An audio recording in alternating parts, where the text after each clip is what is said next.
Hello, everyone. Sorry we're a bit late today. We were talking about taxes. I wish I was making that up, but I'm not. How are you doing this week, Simon? I'm very well. I'm very well indeed. I've been so excited about the ruling in the Supreme Court. So excited about it. And the Tony Blair Supreme Court, you mean? The Tony Blair Supreme Court, that's the one. Yeah, the one we didn't ask for. And interesting observation. There's a good account if people want to follow on Twitter. Very sympathetic account called Tony Dowson, who's a legal commentator, and he posted he posts things like judgments, and he makes very informed comment from a sympathetic point of view to where we are. But the interesting contrast he put up earlier was that while this thing has gone through to say that women are women and all that gender recognition stuff is being canned. The contrasting judgments also came out today was, I think, in the Tommy Robinson case in the Court of Appeal. He had his appeal knocked back, and Roger Hallam from Extinction Rebellion had an appeal knocked back. These are basically about their conditions in prison, So I just thought it was an interesting contrast to that stuff of, yes, everybody's getting excited about, on the one hand, there is an element of woke being put away, but it's only tactically in a certain direction. It certainly galvanizes the female vote, but they're coming down hard on the boys. Well, that's stuff that considers a security issue, isn't it? When it comes to old Tommy and it comes to Extinction Rebellion, that's on their old terrorism watch list or whatever. Yes. Yes. Well, I mean, I never expected them to put away to kind of normal. I didn't say putting the woke away was normalizing Tommy.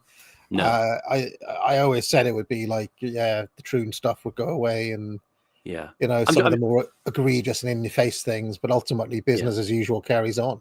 Yeah, and obviously we're aware of the judicial separation from the state, but I am just reading courts as also an expression of regime to an extent, as we know, given the activist judges that we have. That's inevitably. Especially in the case of the Supreme Court, it's literally Tony Blair's Supreme Court. Well, yeah, that's the most blatant. Which I still can't really beleave they got away with that. Yeah, Labour. How the hell did they get away with putting a Supreme Court on top of a 1,000-year-old? They are the party of power. They know how to use it, don't they? So remarkable. Horace, how you doing? Are you here? Good afternoon, everybody. I'm doing all right. I'm not that happy at the state of the world, really, but no. Wow. Just to abide. Are you some sort of expert on the state of the world? Are you? I did enjoy that. I enjoy your impression of Murray, and I did enjoy what seems to be.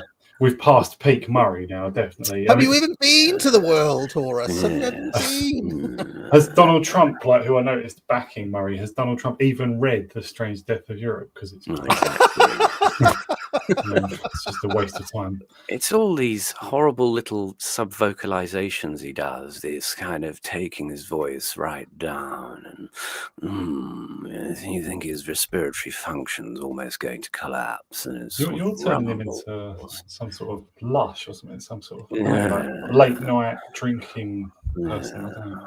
But yeah, he probably is that in all sorts of dark places. I've always hated, well, not always, but I've long hated Douglas Murray, long before it was cool. Oh, here we go. I hated Douglas Murray before the rest of you. Here we go. I did, at least a few months before. And this is vindication. And Poor Douglas. Yeah, fuck him. I hate that guy. But he came in a kind of high state of grump and aggressive moralizing, didn't he? Telling off Joe Rogan. You know, that thing of, you know, he asks questions and people answer and he goes, He's always done this thing. He's always done this thing, though. Right back to Strange Death of Europe times, where he'll be talking, and then he says, "But of course, if we don't do something now, then the real right will arrive. We don't want that." You know, he always does that. You know, he always goes into those hushed tones, as if to say, you know,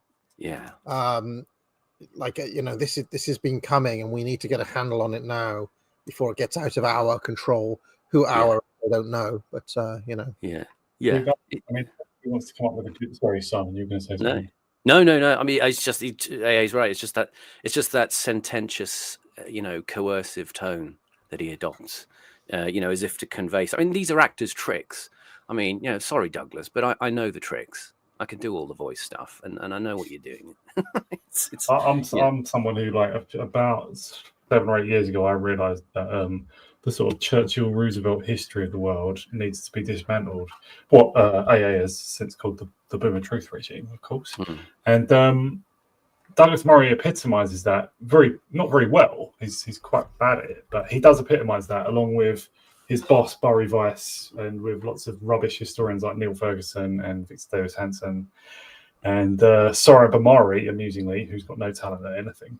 And these people are our enemy, and they are a front of people trying to keep the real right out of conversation and out of power. And they're failing. They are failing. Daryl Cooper, who's not even particularly right-wing, well, he's somewhat, and Dave Smith, again, he's like a right-leaning libertarian. He's not that crazy or anything. These people are dismantling them with ease, purely just by getting in conversations with them, because people like Douglas Murray thrive on avoiding their enemies, like Andrew Roberts does, like Barry Weiss does. And when they come together with them, they lose badly. It's funny. From a very selfish point of view, I'm kind of irritated at Daryl Cooper, who is a friend of mine, and Dave Smith, who I've never heard of before this episode, because they're making my book, Boomer Truth Regime, more and more difficult to actually write. I didn't want debates over Churchill good, Churchill bad to be front and center, and here they are making my book impossible to write. I can't bring it out now. I can't write it. God's sake. Do 2 volumes. Be all right. I can't write it. I mean, how can I? The whole idea is you know, Churchill on one side and John Lennon on the other side. It's the Douglas Murray truth regime now. What do I do now? Imagine there's no God, there's no heaven. I mean, have you seen? I mean, what was really interesting about that thing, though, is seeing how many accounts came out of the woodwork, calling Douglas Murray's performance masterful, and you know, saying how, you know, the amateurs like Dave Smith should leave it to the professionals and all this sort of stuff. So where do all these people come from? You know, there's like a huge network of, it seems, fully paid off people ready to just back Douglas Murray. And then the president of the USA out of the blue says, my mate Douglas Murray, read his book, it's a banger. Yeah. You know, well, that's all completely organic, of course. It was like how Elon Musk suddenly started shilling Gadsad books out of the blue. I was like, where did that come from? You know, who's better, Gadsad or Douglas Murray? In general. I don't know. Well, I mean, this is. You know, with the tariffs last week, it was like my sweatshop is better than your sweatshop. Now it's like my Gadsad is better than your Douglas Murray. You know, It's just interesting how brazen he is trying to sort of smuggle in this notion of kind of essentially taking the idea of BBC impartiality over to the States and saying you guys really should be less partisan. And my feeling right now is actually no. Actually, I want things to be very partisan in our favor. We've got plenty of the other side. You know where to go for it. It's all around you. It's you know, it's the electric wallpaper of life. It's there in every device you have and every screen you see. Let's be more partisan in our own favor for a bit. It's what they're calling here the electric cornflakes. I would say it was particularly badly timed from Murray's point of view, because there's quite a lot of anti-British resentment or feeling in America at the minute. So like to go over there and be so like snotty, condescending, sneering in a way. Well, did you know that the British, i.e. Klaus Schwab, directed the bond markets to defeat Trump's genius tariff policy or whatever? Yeah, I saw that, yeah. Klaus City of London Schwab did that. Klaus has done it again. City of Davos.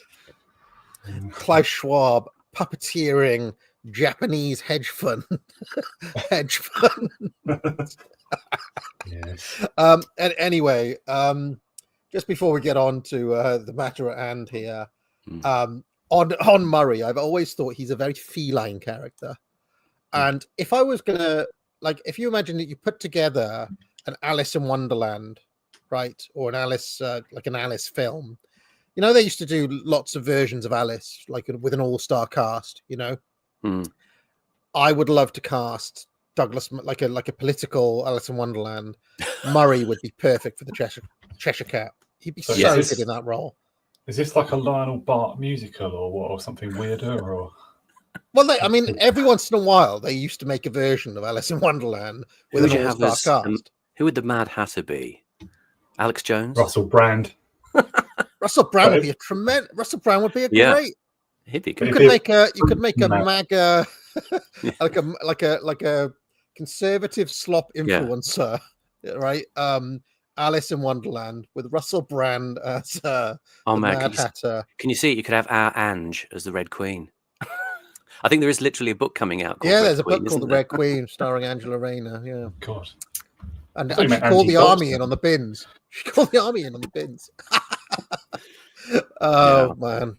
Just I mean, there'd have to be a role for Jordan Peterson in his Harvey Two-Face suit. To know who he'd play. But who's the really sad, depressed character in Alice in Wonderland? Is it the Mock Turtle, or which one's the one who's always kind of mournful? Yeah, he could be that Mock Turtle, I think. Yeah, he could be sobbing away.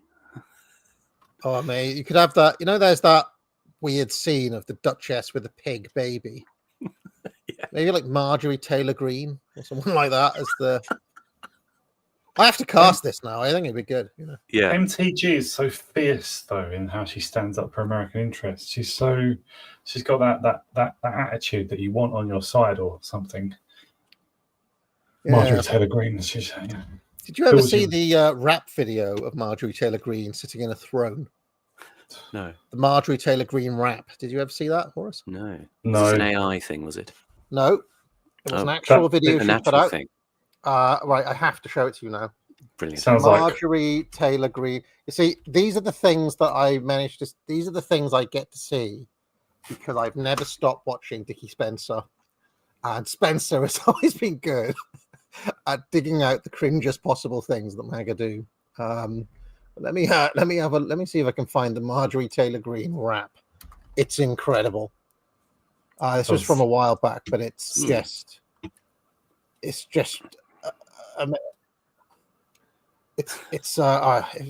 this is the lady that Milo was working for a bit, wasn't she? I think Milo may have had some involvement. Yeah, assisting, in his PR. I used to listen to that podcast, Chapo Trap House, the leftist one. Yeah, it's like Democratic Socialists of America kind of people, and they used to occasionally play examples of Republican rap. I think this was even before. It wasn't before Trump. It was maybe before MTG, and so I guess MAGA was underway. But they used to occasionally play. I mean, I think that Ted Giannett guy, what was his name, Baked Alaska, wasn't he a rapper or something? But yeah, they used to play examples of Republicans trying to win over the kids with rap songs in it. I mean, it's the pit. It doesn't get any worse than that. Oh dear. Well, many rappers came out for Trump, if you recall. Yes. Gosh. And always have been, right? He's always been popular amongst a certain segment of, I don't know. Yeah, black they've always kind of like. I mean, let me just show you this Marjorie Taylor Greene rap to show that I'm not completely going mad. I did not make this up. Transgender surgeries, sexualizing children is what pedophiles do to children. MTG, MAGA's MVP. MTG, MAGA's MVP. MTG, MAGA's MVP. MTG, MAGA's MVP. Democrats get back. Boom. Reporters even get slapped. They're spreading all these rumors because Marjorie be spitting big facts. Deep state and the left always hating. When they gonna let Joe about that? You may be cringing. You may be cringing in the chat. This is your politics. I want you to watch it all. Marjorie, I really love what you do. Keep calling Ronald's out. No one does it better than you, huh? A real businesswoman, AOC's a featherweight. A Southern belle, a little hood. Watch her shake and bake. Divorce, that's all y'all got to bring up. Yeah, watch her drain the swamp, cause she know they corrupt. She's fighting for our children. She's fighting for our freedom. She's fighting for the Jan 6. She's fighting good versus evil. MTG, MAGA's MVP. MTG, MAGA's MVP. MTG, MAGA's MVP. MTG, MAGA's MVP. She's a boss. She don't rock with trans Tifa cause they soft. Them liberal tears can't save you, wipe them off. You know we reppin' 45, he never lost. Watch a real Georgia peach go and set it off. Right. I'm not making it up. It's not AI. That was actually Marjorie Taylor Greene in the MTG rap. Yeah. For you, trans Tifa. She looks so easy and natural and comfortable in that video with her acting style. I will say for UK viewers, if you want to visualize this in the UK, imagine Vanessa Feltz sat on a fire engine. Vanessa Feltz is not in probably the closest we've got. You mean tanned and blonde, right? That's a bit harsh on MTG. Yeah, like MTG's not bad. Well, everything's slicker in America. I mean, Vanessa Feltz is a fucking horror show. That is.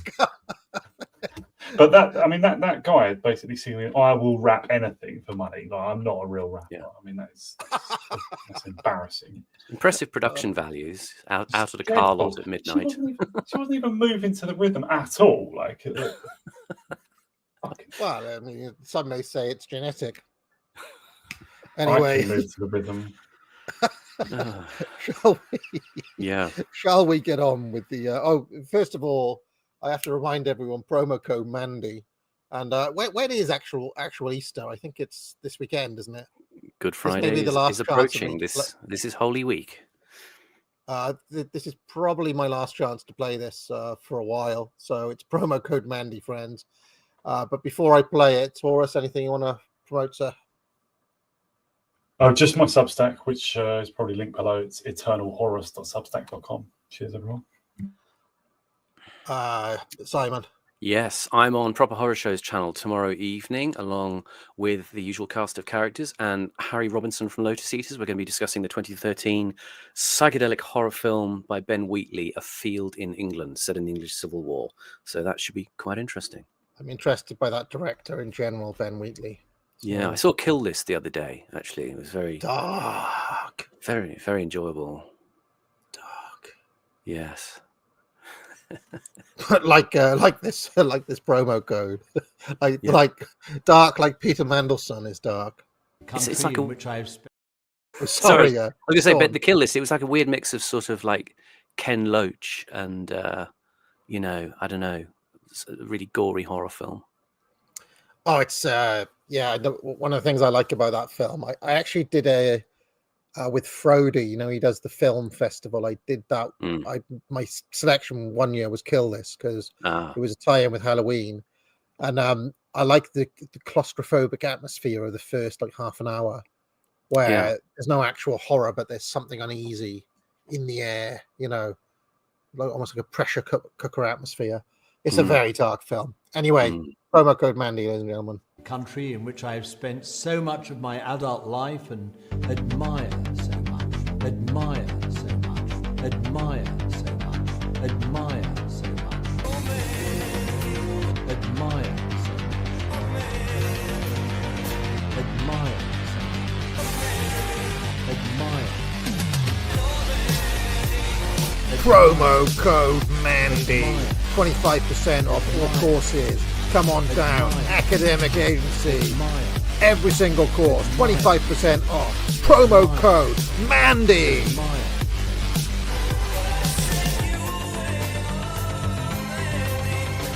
Country in which I have spent so much of my adult life and admire so much. Gotta miss that advert. Gotta miss it. All right. Let's get to Curtis now. We were 24 minutes in, and I bought a hat like Anthony Eden.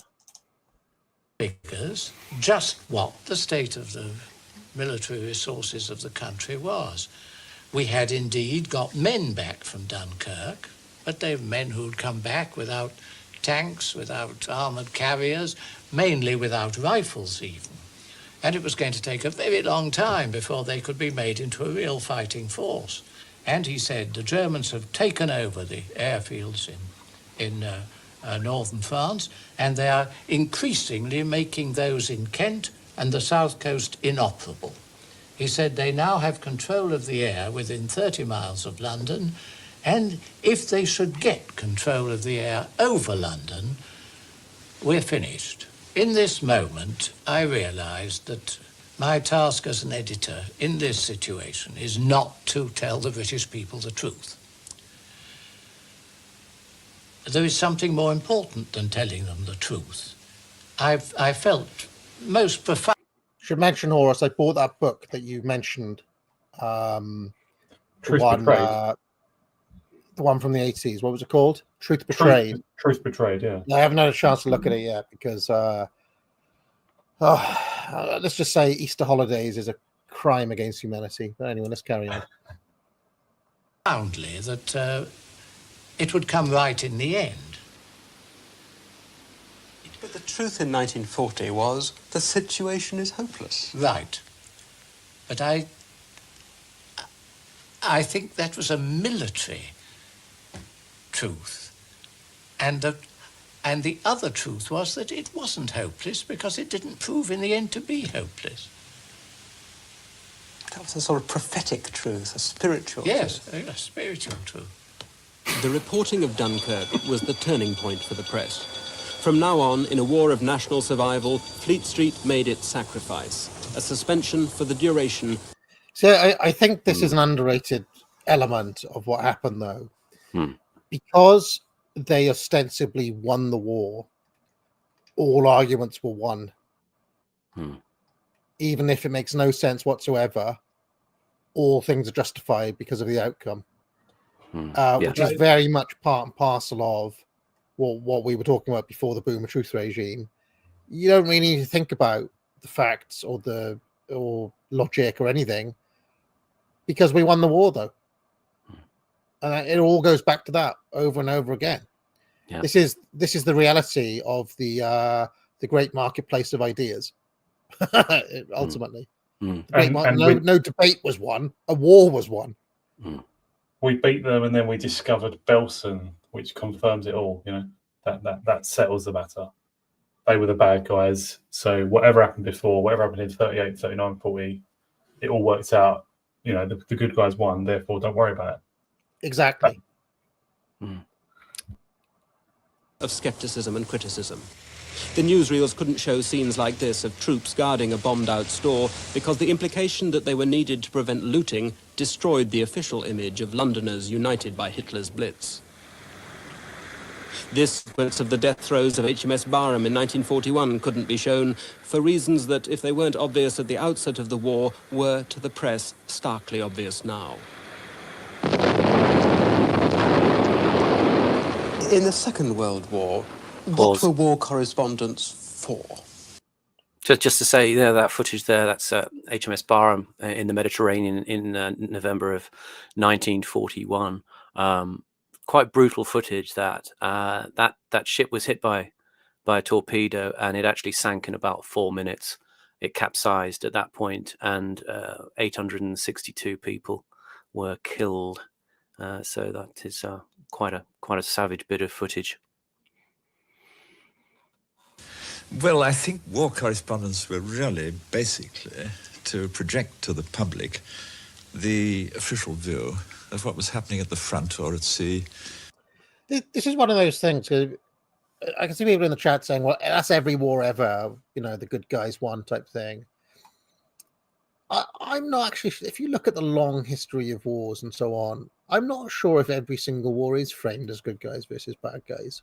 Or whether this is something quite peculiar to this particular war. This, I think, is right. Yeah, this is the inflection point where the myth making goes into overdrive. That's what I think the theme in this second part of the documentary is. That you've got, like I said last week, you've got this moment where the press decides that it's best and safest simply not to tell people what's going on.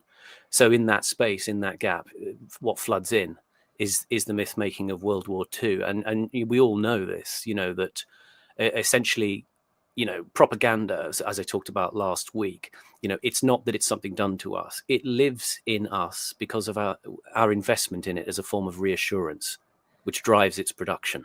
Yeah. And you saw this in World War II with Churchill, especially. Again, I'm not going to necessarily comment on Churchill, his effectiveness as a war leader, or the truths of what he did or didn't do. But the point is, he was this centralized myth, and it becomes a Shakespearean Churchilliana that's generated throughout the war. I mean, literally, you have Laurence Olivier's film of Henry V is commissioned by the Central Office of Information as propaganda, and Churchill himself, he ascends to a level where, you'll know this from studying Shakespeare, the notion of the king and his two bodies. Yes, Churchill is both the mythic expression of the nation, and he's Churchill, the kind of rambunctious, politician, with his cigar and his, sort of cheeky, witty quips and stuff. And the way this is invested in journalism is especially through the BBC, where people, I mean, they still, to some extent, in the discourse, if not in reality, talk about the nostalgia of the war, sitting in the blackout with the little red light from the radio in the corner, and the people were sort of welded into a receptive organ, where they were bathed in, listening to J.B. Priestley, or they were listening to the news broadcasts with John Snagg and Alvar Liddell reading the news, or Richard Dimbleby crossing the Rhine, and there was very much this putting aside of any questioning, even in the sort of the most popular programs of the war, the comedy program like Itmar, It's That Man Again. That was a very conscious attempt to satirize the kind of privations of war, and it was a sort of comedy setup where the characters, the central character, was always running into people who were kind of enforcing the sort of the petty wartime regulations, and all of that stuff. But it was all a kind of, we're all in it together, that sort of the wry British kind of, mustn't grumble, that kind of sort of comedy. Or the other sort of program you would have would be like the Brains Trust, where you'd have a panel of experts who were talking about, all sorts of things, but they were specifically instructed to avoid anything to do with politics or religion, Name a couple of the people who would be on the Brains Trust, Simon. Brains Trust. Well, you would have had those kinds of sort of people like J.B. Priestley or A.J. Eyre. Malcolm it would be Muggeridge, British, British intellectuals, and it was kind of escapist in its way. It was kind of like a QI of its day, but Alan Davies. No. Yeah. But as I say, it's all kind of in the shadow of the leader myth, and his kind of orotund rhetoric and imposing physical presence as a sort of a management technique, for managed morale. But you mentioned Shakespeare there. If you read Shakespeare's history plays, or Henry V, or later on the Henry VI plays, the French are not evil. Right? Like, none of the speeches or the Shakespeare's framing does not make the French a kind of inhumane force of evil. In fact, there's a kind of grudging respect between the high characters, the rival kings and so on. And in fact, Shakespeare even depicts Joan of Arc, right?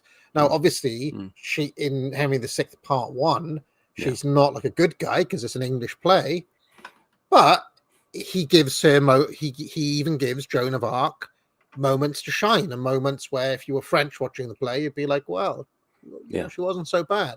And I'm thinking of other, I think of accounts of the 300 against the Persians and so on. They don't write about the Persians as if they were kind of just completely evil or whatever. They talk about the heroism of a small unit against all odds, and it's a tale and so the framing is always with the defense of home or the heroism of individual people, rather than on the despicable evil of the enemy type thing. Whereas this war in particular, World War II, I feel like the onus is very much on, this is a war against complete evil, almost like you're in Lord of the Rings fighting against Mordor or something. And yet the irony is, in using a play like Henry V during the war, is that Shakespeare is far, far more truthful and provocative and honest. Because, I mean, if you look at Henry V, the way that it's structured around a series of chorus speeches, which kind of give you waypoints throughout the play, a chorus that is addressing you as an audience and saying, look, there's a bit of a gap between what we're showing on the stage and what reality is.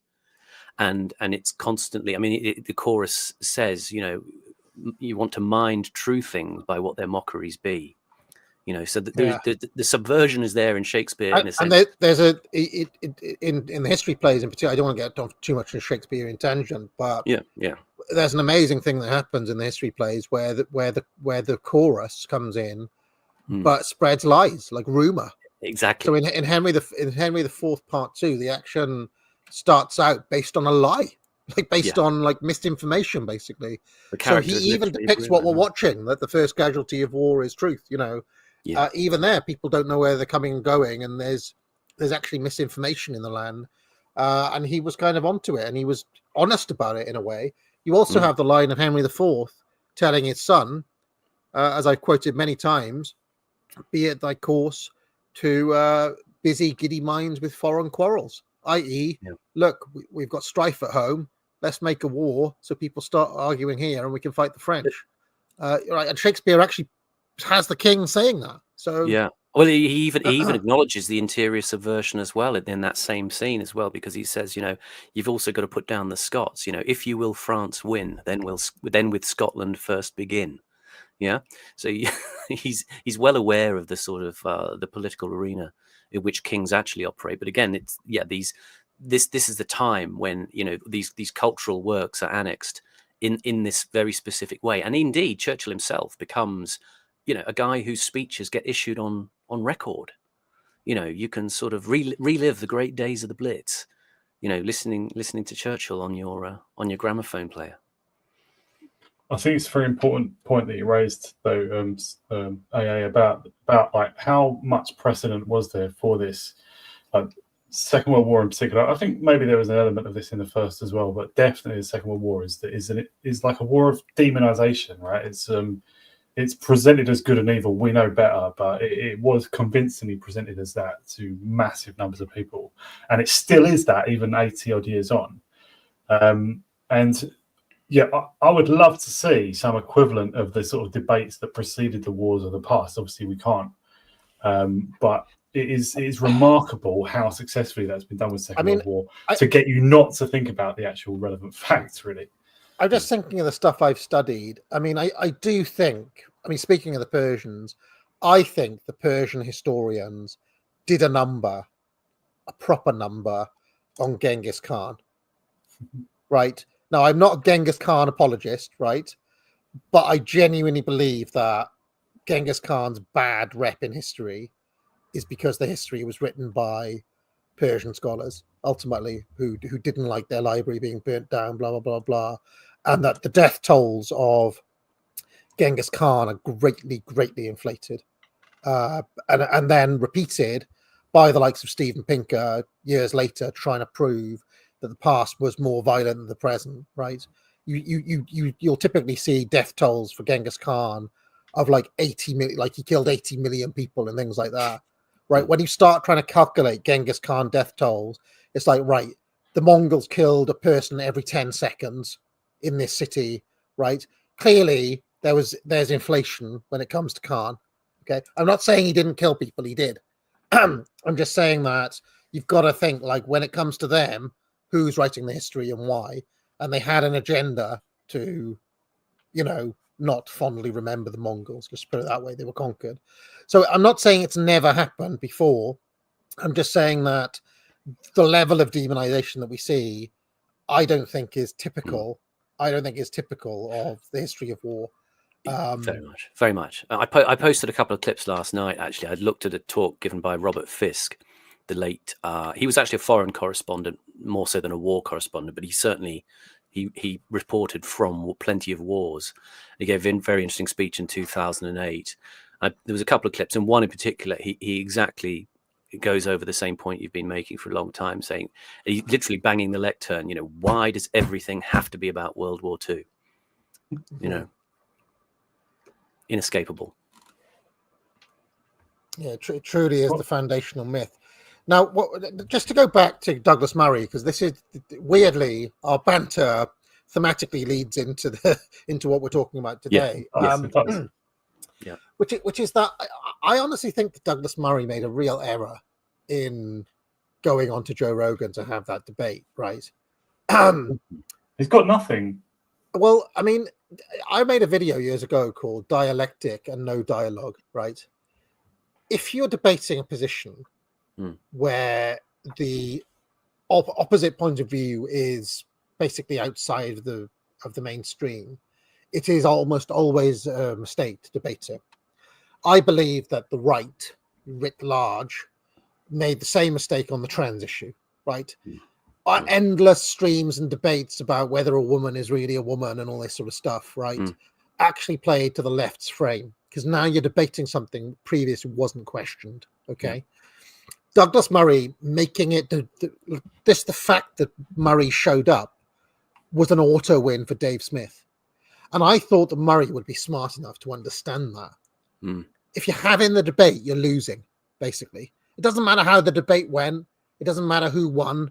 The fact you're having it means that you're losing. I've always believed that. I agree with you. But how the world looks to them, maybe they, trying to imagine how the world looks to them, maybe they just feel like they have to. I mean, that sort of team of people that's him, the people I named at the start, right? The sort of Churchillian maintainers, you could say. How the world has looked to them since September last year, when Daryl Cooper, rather unexpectedly, rather out of nowhere, just suddenly got given a massive platform and was seen by best part of something like 40 million people, which is, I'm sorry about the noise here, which is unusual, right? I mean, that's unusual. I mean, no BBC program gets 40 million viewers, That's an unusually large platform, and it was popular. It was well received. It was passed around like something like, this is the next bombshell interview you've got to see, right? Is this on Tucker Carlson, right? That's right. Yeah, last September. I see that as quite a watershed moment, because basically that didn't used to be possible. I mean, I know podcasting's been around for, say, 20 years now, but that did not used to happen, that just a revisionist suddenly gets seen by, more people than are reading Andrew Roberts' books or watching anything by Douglas Murray. I think it was a huge audience. And what do? Right, what they did was they got Bury Weiss to organise like 5 different writers to put pieces in the free press behind the paywall.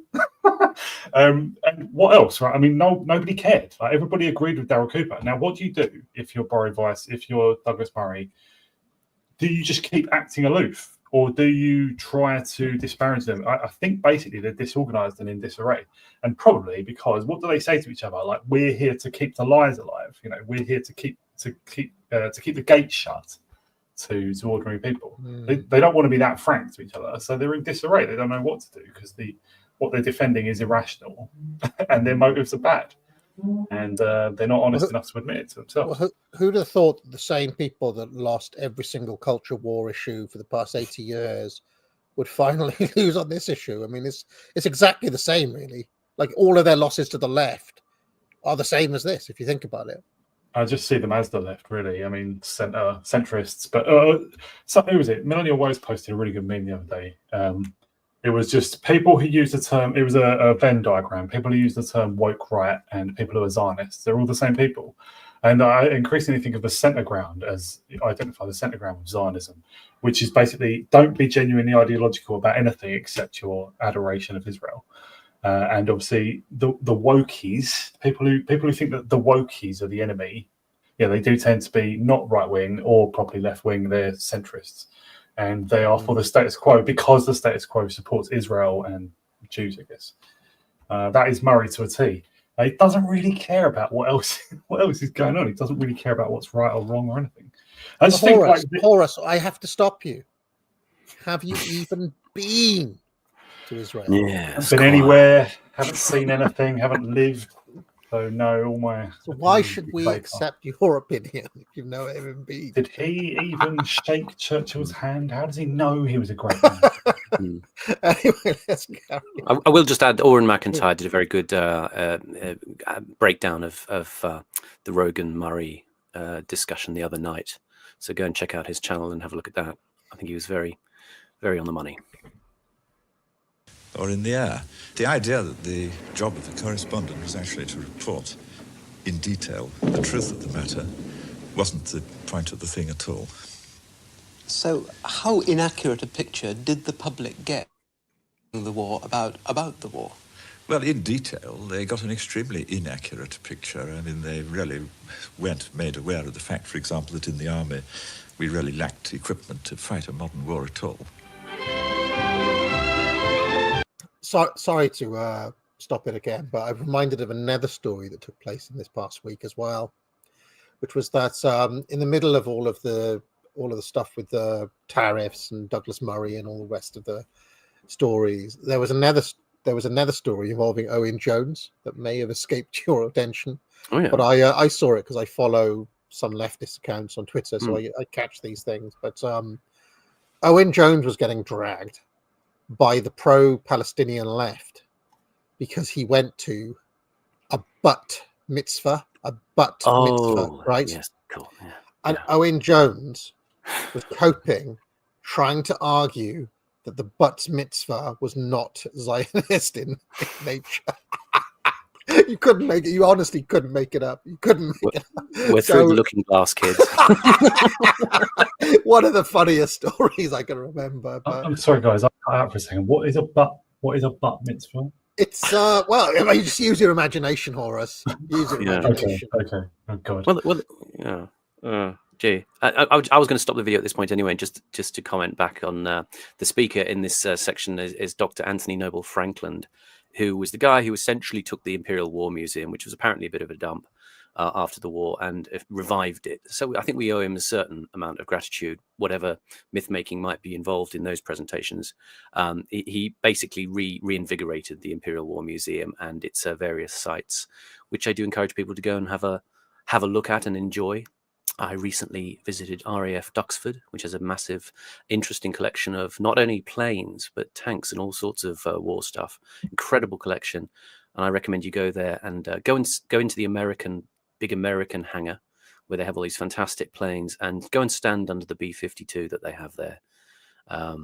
Because it's got the volcano bomber there as well. There's everything there. Everything. Yeah, I've been to Duxford a couple of times. Great. Yeah. Really impressive, but I was really struck standing on the B-52. Bruce Robinson, who wrote Withnell and I, talked about these things, and he said they're just black, like something from hell. And when you go and stand up next to one close, you can sort of see what I mean. I'm sorry, just about the bar mitzvah, the bat mitzvah. In the chat, people are saying it's the bat mitzvah, as in a woman's bar mitzvah. So maybe you misheard it as butt. I'm not sure. No, you're on mute, by the way. Sorry. Have you been to a bat mitzvah? I can't stop doing it. I can't stop doing it. Sorry. I think the reference was just to a female bar mitzvah. No, he did. He literally spelt it as butt mitzvah. Oh, it was like a joke event. Owen Jones. See, I saw it. You know. Oh, sorry. Right. Well, let me just explain it. You know, like how some men like women. Some men like men, right? And that includes Owen Jones and Douglas Murray, by coincidence. Both Owen Jones and Douglas Murray are such men. So you can imagine that I did read that Tel Aviv is the gayest city in the world. The stat is 25%. And I asked Tel Aviv. I actually asked Milo about this. I was like, how is it even possible? Like, how is that stat possibly real?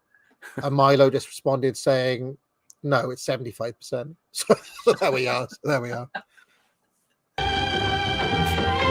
The press is compromised in time of war by the need to maintain morale at home, the need to deny the enemy comfortable news of your own side's discomfiture. But the press's failure to tell the truth about the bomber campaign went perhaps beyond the call of wartime duty. Most historians now record the campaign as, in the main, a disastrous misapplication and waste of Britain's scarce resources. It had little effect on the German war economy, while our losses, 1 bomber for every 10 tons of bombs dropped, were dishearteningly high. At one stage, more RAF men than Germans were dying in the raids. But journalism held its peace and decided to leave the verdict to history. In the early stages of the bomber offensives, and indeed throughout the bomber offensive, journalists did not report information which I believe they could have picked up about the accuracy or inaccuracy, to be more precise, of bombing. I mean, they could have done that. No, see, that guy's job title was official historian. Is that basically just saying, like, professional liar? like imagine being the official historian for something. There are basically no circumstances where that's not just like paid to lie. I've encountered a few of these over the last couple of years in my readings about the state and the intelligence services and stuff. The BBC has had not a literally official historian, but someone who everyone at the BBC accepted as one. It was Asa Briggs, and then later people. And there's been one of the Foreign Office whose work has been unusually frank in a few areas, which was good. There's an official historian of the Times, but who's anonymous. I guess that was probably several historians.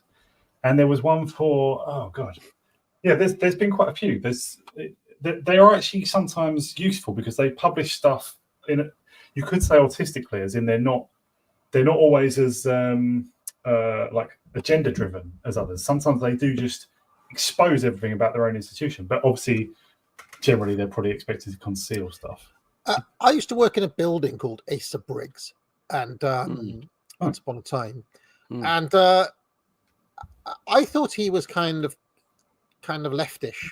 Yeah, he was. Definitely. Is that but right? old left though. Old left, I think. Old British left. His books about the BBC are quite directly praising of the BBC. Yeah. Similar to like George Orwell or someone like that. If we're talking old left or less kind of controversial than Orwell, I guess. If he was George Orwell grassed up loads of leftists to the state, though, didn't he? Which is funny. Did you know that? He could have. Yeah, I did. I did. Yeah. I like him. They had the opportunity to fly on raids, and they could, which they didn't very often take, by the way, but which they could have done, and they could have found out by talking to air crews and by taking part in operations that the raids were nowhere near as accurate and as effective as was being given out at the time. With night bombing more powerful and more accurate, we can tackle strategic targets we've been waiting to hit for a long time. For months past, we've been preparing an attack on reservoirs with a new bomb invented by Dr. Barnes-Wallis. A bouncing bomb that'll skip across the surface of the water and explode against the dam wall. We've been carrying out experiments in great secrecy. That's clever. I didn't know. I'm not big on weaponry and so on. I didn't know there was a skipping bomb. The bouncing bomb, cool. Barnes-Wallis, the kind of somebody the other day on Twitter was bemoaning the lack of the blokes in sheds who are inventors that we used to do in this country. And Barnes-Wallis, of course, at least if you look at the film of the Dam Busters, is indeed one of those sort of amiable eccentrics building dangerous weapons in their back garden. Bit of context on this section for anyone who's not aware. Bombing was like in the First World War, there was a bit of bombing, but it was still pretty new. Like it hadn't been used in many wars by the time of the Second World War. And at least for the first couple of years or something, it was really inaccurate. I mean, you could be hitting targets miles, even tens of miles away from whatever plant or whatever you were aiming at. That's part of the reason why area bombing came about. It wasn't just to murder civilians; it was also just to we can't hit targets, so we're just going to try and hit the whole area and thereby hit the target. And yeah, it was really wasteful, and also. Well, because this is partly just because they were flying with not much technology for targeting, and they were flying very high up to avoid anti-aircraft guns and fighters. I think fighter planes attacking them. But bombing was very inaccurate and also very dangerous. Tens of thousands of British airmen were killed in bombing raids in the war. It was just constant death. Just being in the bombing force in general was just very high chance of death. Yeah, a lot of people saying I haven't seen the movie Dam Busters. It's true that there's a ton of British World War II movies I've never watched. Really? From like that period, let's say after World War II, but before the 60s. There's like a whole bunch of World War II movies that I've not seen. And one of the things I was going to do in my research for Boomer Truth Regime is to watch all those movies, because I have an inkling, my gut instinct is to say that the messaging in those films, the depiction of the Germans in those films, is different from the sort of depiction that you'd get in a Spielberg movie, for example. Yes, it's very much the war that's being fought in their language. We're fighting the Germans, or at best we're fighting Jerry, whereas in Spielberg we're fighting the Nazis. It becomes denationalized and becomes something much harder edged. I mean, what's going to happen in this documentary is they're going to go on to talk about this particular raid, the famous Dam Busters raid, and how effectively this didn't actually effectively do anything much to the German war economy. There was these dams were breached, there was flooding, and it mostly affected about 1,600 civilians casualties in Germany. But 53 of the actual RAF air crew were killed. Yeah, and 8 of 19 bombers were lost just in that raid. But the propaganda value since that Dam Busters film, I mean, that's your classic bank holiday film that people still lionize. But the raid itself made very negligible impact in anything other than propaganda terms. Interesting. Some comparisons to Dunkirk there as well. Obviously, Dunkirk being a retreat, but it was turned into something. It was spoken of as having sort of saved the British forces that later went on to win the war, or saved British morale, saved the will to fight. So Dunkirk, although it wasn't immensely significant as a battle, was used in the same way, wasn't it? There's something else I just wanted to point out in connection to an earlier point, was just that for anyone else who's not aware, the BBC at this time was not, just one choice among many. The BBC was the state broadcasting monopoly, and all other broadcasting was illegal. There was still some going on, as we mentioned last week with the radio war and stuff. But the place of the BBC in British broadcasting was total. That was broadcasting. If you listened to the radio, you were listening to the BBC, or you were breaking the law. Yeah, if any kind of World War II film buff come up with a list of top quality British war films to watch, I probably haven't seen any of them. In fact, my mind goes to the much later ones. What was that one where like the Nazis are in Argentina with Laurence Olivier in it? Boys from Brazil. Boys from Brazil. All the ones I can think of are from a later period. Marathon Man reason. As well. Say that again, sorry? Marathon Man is another one of those. About Marathon Man, so they're kind of like much later films. But from that kind of 50s classic period of when those movies were kind of all the rage. I'm just having a look now, and it seems like the one that jumped out a mile to me as to where the messaging might change was made in 1959. The Diary of Anne Frank, a 1959 movie. I don't know if that movie made much of an impact, but had they finished the diary by then? I mean, well, I'm just saying that that's obviously a different angle from the heroism of the lads and all this sort of stuff. And there's a lot of Japanese movies about Hiroshima. I've noticed as well, which is interesting. I don't know if anybody ever bothered to watch all of those, of how the Japanese dealt with that. But surprised they were allowed to. Yeah, I'm surprised they were allowed. There's tons of Japanese Pearl Harbor movies and Hiroshima movies.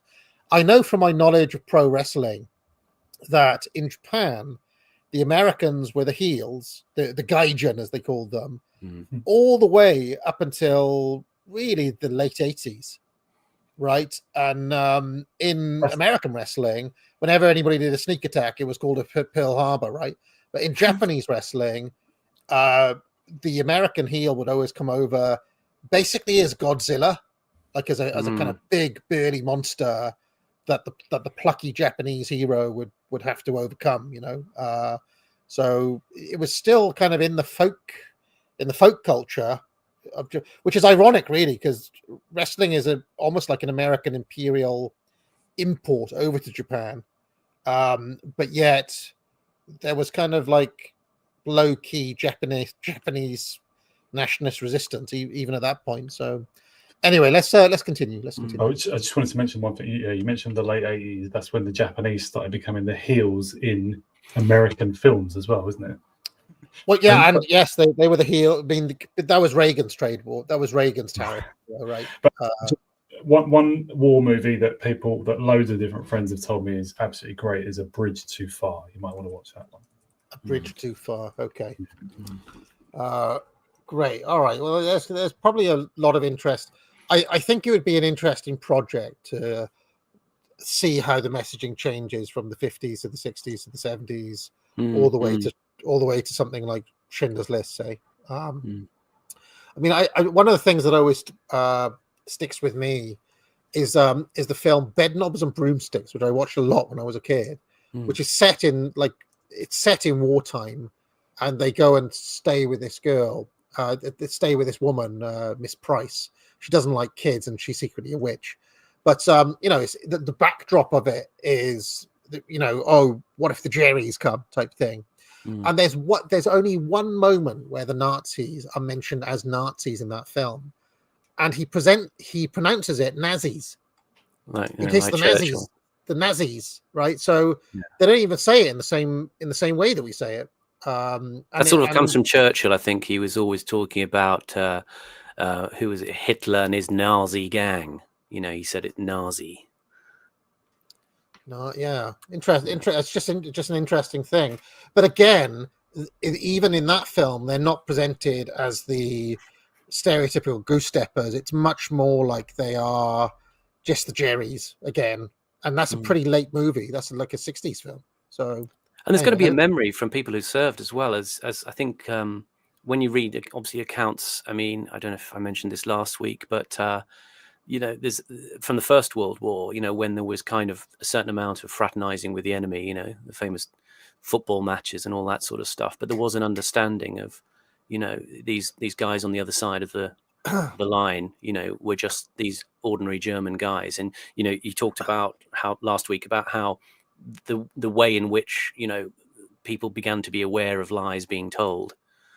In World War One, you know, the stories about the first day of the Somme compared to the reality that the men knew well, and of course some men will have served in both wars at that point, so their relation to the Germans, you know, I mean, won't necessarily have been as ideologically inflected as it later comes to be for our kind of appraisal. One of the things I came across is that there were actually internal discussions on a lot of this stuff.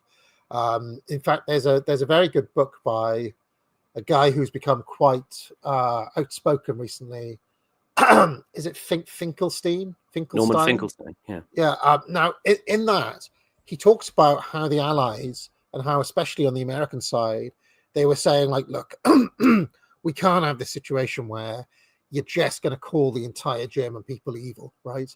We need to almost localize the evil onto just the people who were part of the regime, right? Nuremberg, just the people who were part of, like, the SS or the people who were part of the actual government. And so there was an active step to make a demarcation between the quote unquote Nazis and just the normal German who served in the Wehrmacht or something.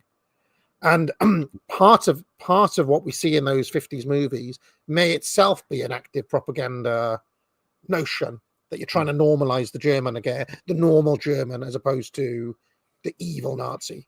If that makes any sense. So there's a pure Alinsky tactic as well. You know, you personalize the target, as they say, you know, and you freeze it and isolate it and polarize it.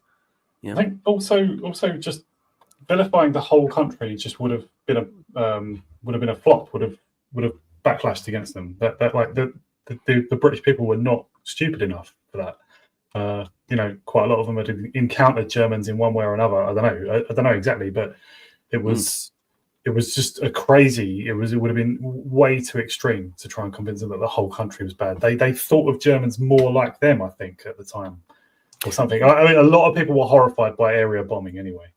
There's at the beginning of this documentary where it starts off with footage from Anzio in 1944.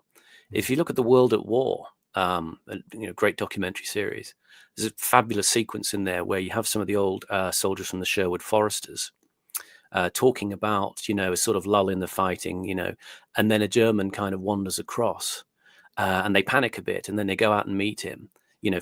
German comes from his lines towards them, and basically he's just there to like swap things for chocolate and stuff like that, and they get chatting to this German guy, and this German soldier, the Sherwood Foresters are saying, "Oh, come on, give it up, you're going down, you're not going to win this war." And the German soldier is saying to them, well, what's going to happen is Germany will just go right down to the bottom to getting very near to being defeated. But then the UK and the US, we'll join forces and we'll fight the Russians. It's tragic, honestly. One of the other things that people forget as well is that there were a significant number of British people actually living in Germany in the 30s. Right. When the war actually started, had to quickly evacuate. They had to quickly get back home because they couldn't be in Germany during the war, right? And this was a little bit more white. Like, what I'm saying is, you'd have then had to have sold those people who'd actually lived there that the entire German population was evil, right? I don't think that would have been an easy sell for somebody who'd been living in like Berlin or something during that era, It's too easy for that narrative to come apart. Perhaps at an important moment, it would have been overreach. Well, in the World at War, the famous series, which is totally boomer truth in most ways, one of the women interviewers, they keep returning to interviewees. It's just, I don't know who she is, but she's just an English woman who was married to a German man, and she just recounts her experiences of Germany gradually being destroyed. She certainly doesn't say anything bad about the Germans per se. That's Christabel Bielenberg, I think you're talking about there. Yeah.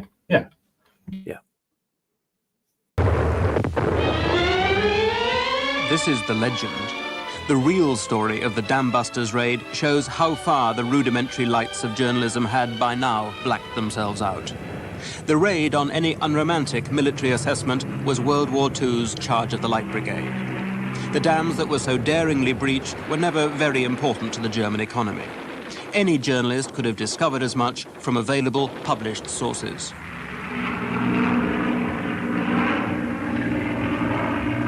Our own Ministry of Economic Warfare knew it. They'd warned Bomber Command a month before the raid in a secret memorandum that this would be the case. It said the destruction of the dams would not necessarily have any large effect on the supply of industrial and household water in the Ruhr area.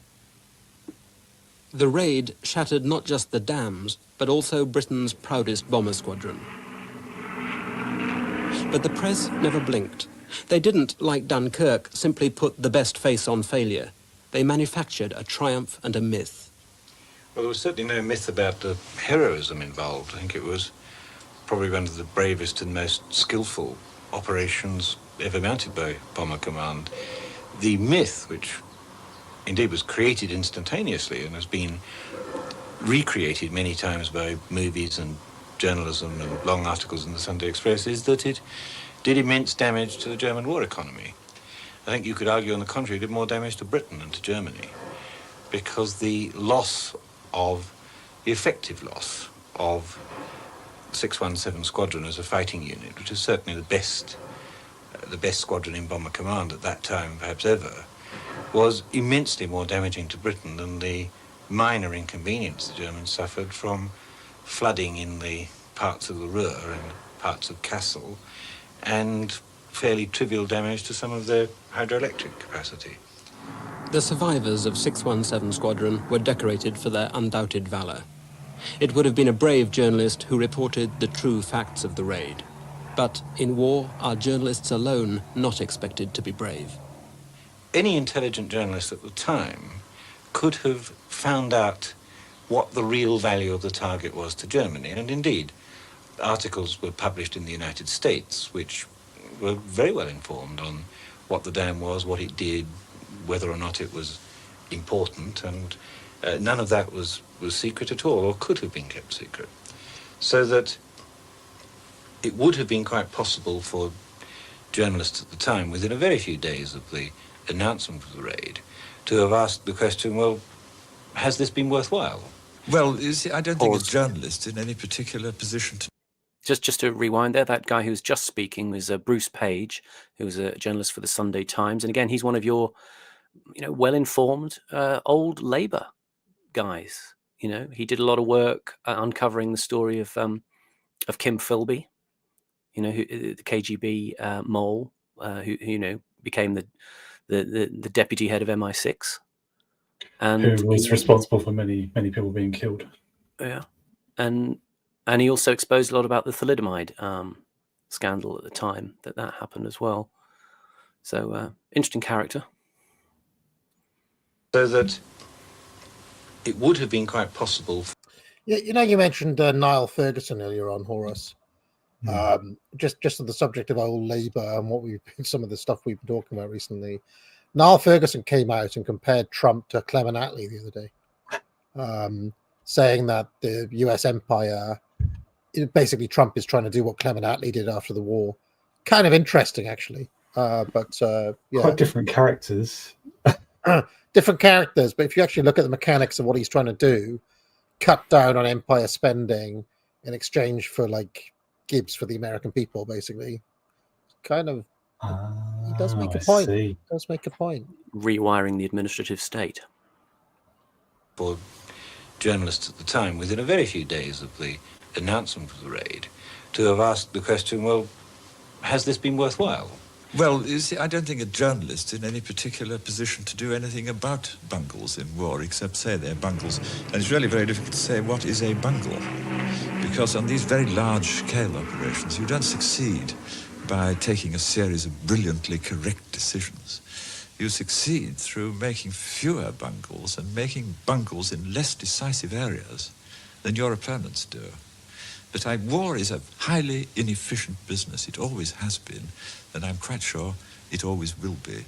However little effect the raid had on Germany, didn't the episode, as reported, give a tremendous boost to morale at home? And after all, morale is part of the war effort. None of the planning documents justify the thing in that terms. They don't say that exposing our best single squadron to an annihilating risk would be worth it in terms of publicity for our own side. And if anyone had written it in those terms, he'd have been laughed out of court at once. Bomber Harris would have said, I won't touch it. I don't think they should have published it, because if they had done, that would have diminished the confidence of the country, which was beginning to shake a bit in 42, 43, in the whole idea of a bomber offensive, and therefore it would presumably have been discontinued. What would we have done with that effort, which we had invested? And if we had discontinued it, we'd have lost the advantages which Bomber Command gave the war effort in the last 18 months of the war, which was certainly decisive. It may or may not be dangerous to admit that your own side isn't very competent, but there you come down to the difference between totalitarian societies and open societies. The predication of our society is that criticism is necessary in order to clean up our act, to get us acting better. You can't suddenly switch partway through the argument to the arguments that apply to a totalitarian society. You don't think war changes that? No. For the duration? No, I don't believe it does. And the temptation to believe it does is immensely dangerous. One mustn't, in some senses, go wholly overboard. Throughout the war, our press remained more honest and more independent than the German press or the Soviet press. Yeah. Until then, though, until that last point, I was pretty much entirely agreeing with this guy. He was doing really well, wasn't he? Yeah, that bit was bent, but yeah, he was right until then. I mean, what he was saying was a principled argument for telling the truth and having an informed public, right? It's good. In my opinion, I mean, it's not very elite, but, you know. There was criticism. Our difficulty is one of degree, that because of the overmastering desire that everybody had to defeat the Nazis, we slipped too much towards allowing the newspapers to be a sort of propaganda adjunct of the government. It became part of the military, part of the ongoing effort. Poor You can't do that. Journalists. Oh, sorry, I thought he'd finished. I do agree with him again at that last point. That the only bit he's got wrong is the idea that that I mean, what he said about the Western press is true. I mean, there was still a large degree of freedom and a lot of different journalistic outlets. You could choose among them. At least they were all cleaving towards the same centre, and the same sort of obedience to the state. So that's not good. What, of course, he's not mentioning is that the effect of believing that we have a free press while not having one is perhaps worse, right? As in, a lot of people in the Soviet Union and probably in Hitler's Germany would have known we're just being propagandized to. If you want a real perspective on things, you probably just can't get it, or you've got to buy some underground mag or something. There probably wasn't anything. Whereas in Britain, obviously, the same is true now. The same is true across the West. In America and Britain, I think it's worst. But people think because there's a diversity of news outlets and because they generally affect to be disagreeing with each other and diverging from each other, which in fact is on a very narrow range of things, people believe themselves to be free. Like, in Britain, it's just like a mantra, isn't it? In Britain, we have a free press. In America, we have freedom of speech, right? And people think that because you have that notion, or because you have some like the Second Amendment or First Amendment or whatever it is, that's good enough. But is my point coming across here? Like people believe themselves to be free wrongly, generally in the West. Yeah, no, I mean, I'm skeptical as to the extent to which it's ever truly existed, personally. In peacetime, there is a lot of freedom. A lot, but it's not good enough. But petty freedom, let's say. Well, there's still more than you don't just have the. In the Soviet Union, you literally had Pravda and one other thing, and pretty much everything else was illegal, wasn't it? I think so. We are freer in that sense, but certainly in wartime and to some extent in peacetime, it's false because they all actually are on WhatsApp groups together and coordinating and so on and coordinating things with the Home Office, with the Foreign Office. So it just appears to be free, which is worse because people believe they're free. Yeah. So they're not really skeptical. I mean, is this the argument about where Chomsky will come in later, and obviously there's censorship and restriction in this early period of the art of journalism and propaganda, but then it becomes this process of manufacturing consent later. That does seem to be the case, doesn't it? Yeah, an interesting anecdote about this guy, Bruce Page. Again, it could be a myth-making anecdote, but there's a little story from his childhood about, the sort of the seed of a pathological journalist. This anecdote goes, at an early age, he demonstrated his determination to distrust loose claims and to check his facts. One morning, he startled Hilary, his sister, by picking up a worm, rinsing it in tap water and chewing a small part of it. When she asked why he did that, he replied that his friends claimed that food they disliked tasted like worms, and he wanted to see if they were right. That's very literal. Well, commitment to the truth. Yeah. I mean, a lot of journalists come across to me as just very dislikable people, but still, like, if they are getting at the truth, then good on them. Yeah. I mean, certainly nowadays they do. They come across as sort of parsimonious and psychopathic, whereas some of these guys actually that we've seen, these old guard, seem like they're probably quite good bon viveurs in their private life. But I mean, who respects Dan Hodges? But this guy has said something that I respect.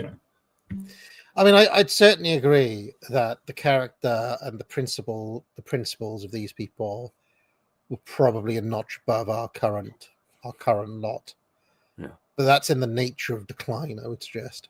It's in the nature of general entropy that they, we were talking about Michael Burke last week, weren't we? I mean, Michael Burke, probably a step down from this guy, but it's certainly a step up from the current lot. But you could probably draw a straight line, from this guy down to the current. I mean, would anybody take the current journalist over Paxman? No, well, you see, right? But Paxman, if you go back and watch him from our point of view, you can see a lot of dishonesty in Paxman, right? Yeah, but he's still a notch above our current law.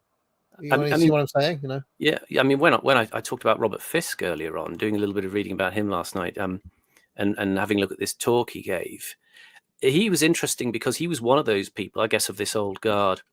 And one of the things that was said when he died, the word that was often used was he was controversial. Yeah, which kind of means that he did have, you know, some of these opinions, you know, like we discussed about effectively calling out the boomer truth regime element of reporting. And one thing he said that really struck me was he was talking about, you know, the fact is, given the state of reporting nowadays, you know, he says, I've been in a few wars, but you're getting a more accurate picture of war by watching Saving Private Ryan in terms of the, you know, the graphic violence and the quality of what it's like being there than you are from reading the news. Because he says the news at that time, he was talking about the Gulf War, the news was just showing a kind of bloodless sandbox, you know, where the really, I mean, the BBC doesn't show that many dead bodies or, you know, graphic violence or anything like that. And actually, in a sense, the sort of the grimness is more invested in the product of Hollywood than it is in the so-called crusading truth-telling super Soroway news media. Would that be because did Hollywood become, because it wasn't like that in, say, the 60s, was it? Did Hollywood become like that because people were aware that they were being fed something overly sanitized? And at least in fiction, they could accommodate it. Possibly so. You see, this doco goes on to talk about, you know, the young era, the young generation of journalists who covered Vietnam, where they were, you know, very liberal and kind of uncompromising in the way that they approached it. But in a sense, the kind of, I suppose, Spielbergification of war in film becoming very graphic, very realistic. I mean, you know, we were talking a little earlier about bombing campaigns. I watched bits of that recent series he did, Masters of the Air. And that does seem very realistic. You know, it seems like a horrific job flying in a bomber, being, you know, people being torn apart by flak and, you know, fighters and stuff like that. It doesn't seem like it was an easy job at all. But in a sense, that explicit graphic violence perhaps is a great shield for smuggling your messages in, because you're saying, look how devastatingly honest we're being. Look at this, it's so graphic, it's so real. And therefore the kind of truth claims that we're smuggling in the dialogue are kind of, well, it's easier to accept them then, isn't it? Because we've established our credentials of ultra realism. I would say Saving Private Ryan worked exactly like that. I went to see it, didn't know much about war, but I was taken by the vividness of the violence. And I did not think much about anything else. And I rated it a good film because it was convincing in battle. It was convincing battle scenes. Yeah. And you create a moving tableau, and people, you know, they'll compare it to, you know, things like illustrations like Goya's Horrors of War, you know, with sort of dismembered bodies hanging from trees and stuff like that. And that will kind of elevate it at that moment. And it can trade on an awful lot of that as a sort of pseudo profundity. That is very true. I'm trying to figure out if Fisk is the same guy I was made to read back when I did media studies and so on about media imperialism. Is that the same Robert Fisk, or is that a different? I think it could well be. He was of that sort of generation of people who were like John Pilger, who were very critical of America as an imperialist power. Yeah. And he was, I mean, Robert Fisk was like treated by sort of neocon Zionist journalists as a joke. They talk about Fisking because he would make so many errors and stuff, according to them. And he also infamously once wrote a column that basically praised Osama bin Laden. This is long before September 11th. Right. But that was attached to his name for the rest of his life. Yeah, I think it's a difficult one. Seeing him talk, he has a certain amount of distance and self-criticism, actually, where he gives an example about, he's in Israel at one point talking to a journalist, and you know, they're having a discussion about why he's doing what he's doing, and he says, well, I gave a very grandiose kind of justification. I said, you know, we're there to be kind of witnesses to history. And this journalist he was talking to, who was a left-wing Israeli journalist, says, no, Robert, that's not what we're doing. We're here to expose the centers of power and their lies. And he kind of takes that on reflection and thinks, well, yeah, that is actually what I'm interested in. Interesting. I'll see if I can figure out if it's the same. Because in my mind, he was a theorist, because that's how he was presented to me. Oh. But it could be a different guy. I will endeavour to find out. Let's carry on. To report and to criticise, and they're not there to make the government look good, even in wartime. Since you guys got the fuel, I'm going to work a little bit longer and see if I can pick something better. Vietnam, the first major war of the century to be fought in the candid light of an uncensored press, and a war, it said, that the press lost for America. Vietnam's correspondents were the 60s generation, young, well-educated, liberal. It didn't necessarily make them better journalists nor worse patriots. During the operation, 53 enemy were killed. 856 suspects were detained. U.S. casualties were 9 killed, 46 wounded, of whom... But Vietnam's reporters were skeptical, especially of military claims. In peacetime, skepticism is always held to be a healthy virtue, and they didn't see why that should change simply because they were covering the nation's most important story. For the first time, nightly television news made it possible to show a public back home what sort of war was being fought with their sons and in their name. The 1st platoon reported that the hill was secure. Then the full enemy strength poured down on the paratroopers from the trees, from the surrounding ground.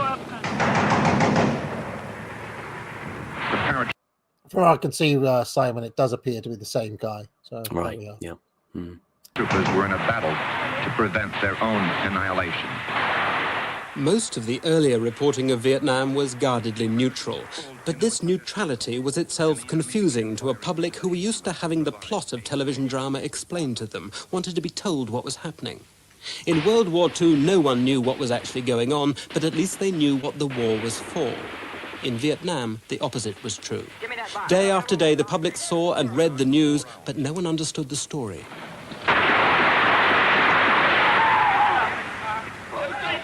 One trooper, badly wounded in both legs, cried and said, "Look at my legs. There's no..." Did anyone else feel that bit was written by Adam Curtis?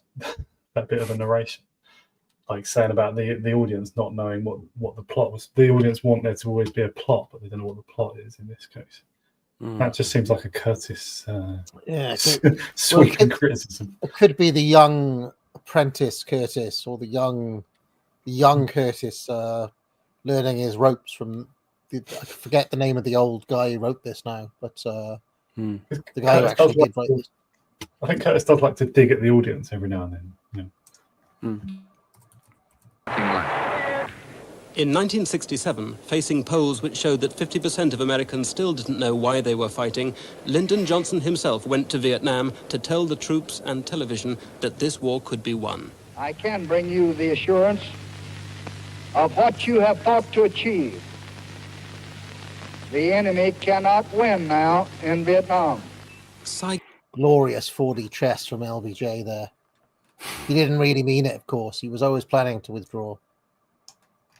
Saigon was home base for the Vietnam Press Corps, the elegant sanctuary from which you took a taxi to the war and came back in the evening to celebrate your survival with fresh laundry and cool cocktails. Saigon was safe. Until January the 31st, 1968, the eve of a holiday called Tet. I got a phone call from my partner in the Washington Post Saigon Bureau. And he said, "Sorry to wake you up. I know you've just come back from a lot of traveling, but they're attacking the city." I said, "What city?" He said, "Saigon." So Tom Buckley and I decided we'd better get over to the embassy because that apparently was where things were happening.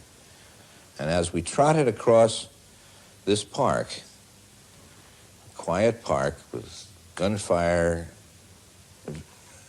audible but not visible, Tom Buckley said to me, "You know, this is the absolute nadir. You know, the Viet Cong have come into Saigon. After all these months of telling us we were making progress, they can't even keep the Viet Cong out of Saigon." The Americans tell us they're winning the war. Well, here we are. We're right in the center of Saigon. In fact, just opposite the presidential palace. And I am in the driveway of the Republic of South Korean embassy. This gunfire that you can hear is pretty close. It's coming in above our heads. It seems like... Pause. Just a little note on that. That's a BBC reporter called Julian Pettifer, who he got a BAFTA, actually, for Reporter of the Year for his coverage of the Vietnam War. So, you sort of see this re-injection of power into the myth-making of the journalist. That interesting footage there. Fair play to him. He didn't run away. Bloody hell. He's right in the middle of a war zone. Interesting. He talks about that footage, actually. About 3 feet away from where he's crouching, there's a jeep, a US military police jeep, and there's a young soldier kind of hanging dead out of it. And so it's quite a sort of grim, dangerous scene. But there you go. In Saigon and cities up and down the country, Viet Cong units hurled themselves in a series of death or glory raids against psychologically important targets like the US Embassy in Saigon. To the journalists, the unbelievable had happened. The war had come to them. Later that day, General Westmoreland came to the embassy to tell the journalists that the Americans were winning. In military terms, he was right. The Tet Offensive was proving a disaster for the Viet Cong, who had at last come out into the open where they could be fought and beaten. But nobody believed the general. How could General Westmoreland be saying everything is okay and this is a setback for the other side when the Viet Cong had just managed to attack the U.S. Embassy right in the middle of Saigon? To us, it looked like a disaster for our side, where in reality it was a bit of a setback in real terms, military terms, for their side. None of the American historians. Another criticism that he obviously gets very early on, Simon. He just loves a dead body, doesn't he? Yes. Yeah. Cannot help that he loves the lingering shot of the dead bodies. It's one of the things that has been constant. Yeah. I mean, a lot of this stuff is relevant, obviously, to the story of Vietnam and the first TV war, and Pettifer comments on this. All the sorts of, as they're saying there, tactically that particular confrontation may have been with the US on the front foot at that point in 68, but the propaganda war is being lost, especially when they're seeing the sort of famous footage, like the famous, the street execution, the Vietnamese police general shooting the guy in the head, all of that sort of stuff. That did have quite a shock effect on people back home who were beginning to say, look, these guys are barbarians. Why are we involved in this stuff? Even though, that sort of violence may have been justifiable at that point. Regardless of their ideology, described Tet as anything but a terrible setback for the Viet Cong, because for the first time in the war, they came into the cities and exposed their trained cadres and their guerrillas to the full weight of American firepower. It's easy to understand how, in those first jumpy days of Tet, the offensive caught the press off guard and why they wrote it as an American catastrophe. But reeling from the shock of unsolicited shrapnel, the press never recovered its balance and staggered deeper into defeatism and despair. Viet Cong appeared to be in every alleyway. According to some reports, there were about 1,000 Viet Cong in this area of Saigon. Sniper fire is still coming from some buildings around the American officers' quarters, just across the street from the Joint Chiefs of Command. And American helicopter rocket ships hit Saigon. This was another solid psychological victory for the Viet Cong. Direct from our newsroom in New York, in color. This is the CBS Evening News. Finally, the great Walter Cronkite of CBS, himself once a reporter at Normandy and one of America's most trusted men, decided to see for himself. Whatever price the communists paid for this offensive, the price to the Allied cause was high. Cronkite went home and told America the war was lost. To say that we are closer to victory today is to believe, in the face of the evidence, the optimists who have been wrong in the past. As Johnson watched, he said, "If I've lost Walter, I've lost the American people." He made little effort to reverse the press's verdict and, a month later, opened negotiations and announced he wouldn't seek re-election. Cronkite, like Russell in the Crimea, brought down a government. But was he wrong? He was wrong. And to the extent... Go on. I mean, that's unimaginable now, isn't it? That one journalist taking, a more critical stance could have that much effect on a government. Is that? I mean, I don't watch the news anymore, but can anyone imagine that happening now? Well, he's your official historian in that sense, isn't he? It's just that it's just that he's in a TV studio now, and he, there was a certain officialness to them, wasn't there? I mean, not officially, but there was a certain unofficial, official status to them. I do think that if it's a Democrat president, certain CNN talking heads may have that sort of power. I don't know. Imagine a scenario where Obama lost Rachel Maddow or something. I don't know. Right? They would be damaging. On the MAGA side, I honestly think Tucker. If Tucker just turned on Trump, it would have an effect. It would have an effect. If Tucker just came out one day and said, "Look, I'm sick of the copes. All this stuff is going wrong. I've seen enough lies. I'm calling it out." It would have an effect. I'm not sure if it had as much of an effect as Cronkite in '68. I'm just saying, like, a lot smaller. There are people who, I mean, on the Democrat side, it would have to be a few people in unison. Let's say if it was Rachel Maddow and who's that guy? Joanne Reed. Anderson Cooper, is he still around? He's actually with the CIA though, isn't he? So I think that is actually a different matter. Rachel Maddow is so funny. Anderson Cooper. Yeah, the white-haired guy. Yeah, the white-haired guy with the glasses. Like, he's with the CIA. Apparently, he's a CIA guy. That's not confirmed, but yeah. So I mean, things are more polarized. So there's not one figure like that, but I think there are figures comparable to that in each camp. In this country,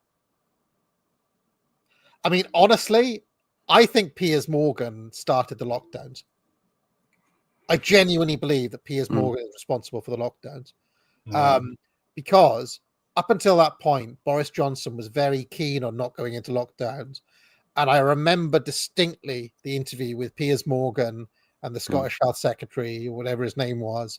And I remember how smug the Scottish guy was, saying, do you have a master's in health science, Piers, or whatever it was? And he was telling you, like, my wife's going to a concert, and Morgan was going, how can this be? You must take the lockdowns. And literally within 3 days, Johnson called the lockdown. So I do think individual journalists do still have power. They do. It's a form of superstitious reverence for expertise, isn't it? The idea of Piers Morgan, voice of the median voter. The journalists like the idea of the bellwether, don't they? Yeah. There's one person we can look to for a reliable take. I mean, even though Piers Morgan's takes on lots of things are just rubbish. It's a bell something. He's enough of a. He's enough. He represents enough of a constituency, as I suppose Cronkite must have represented enough of a constituency, perhaps in the networks at least, that decided there's diminishing returns for us, for our viewers, from going on with this sort of stuff. I mean, I honestly think that Bill Maher plays a little bit of that role in America. I'm still convinced. Because they call them things like the conscience of America or something, don't they? I'm convinced that Bill Maher was secretly campaigning for MAGA all the way through the campaign. Well, he's confirmed that now, hasn't he, by having dinner? Well, who knows? He's with Kid Rock. Don't say I didn't tell you guys, but when you just take a glance at what we're talking about here, how absurd it all is. I mean, like, Rachel Maddow is someone who can change policy, and Piers Morgan is a fucking idiot, and Kid Rock set up that dinner between Bill Maher and. It's just like, I don't want it to be true, so I struggle to admit that it is, but you're probably right. I don't know about the lockdowns thing. I think Boris Johnson was a reality TV star is the president. All right. I desist. that he changed the tone of debate in Washington, he did the public a disservice, as do all journalists when they're wrong. So, on your analysis, Vietnam isn't an argument for censorship in time of war, but for better journalism guided by stronger and more decisive leadership. I mean, you're not saying that the press lost the war, are you? No, I think the roots lie deeper. The press does not lose wars. That burden falls on statesmen. And they'll always lose their wars if they believe what's in the papers. A war leader has to rally both the public... Can I just say, I love that talking head just now. Like the voice of the absolute deep state. I fucking love him. Very strong, yeah. I just kind of, you know, I in a way, I kind of like it if they actually put that person on TV a bit more often these days, you know. Instead, we've got so many layers of absolute wank to get through to get to that voice these days. Did it say his name? Sorry, I was Peter Braystrup. Peter Braystrup. Yeah, he's a New Yorker. I think he's from Manhattan. Did he write for the New Yorker? No, I don't know. I can't recall from. I didn't take very many notes on him.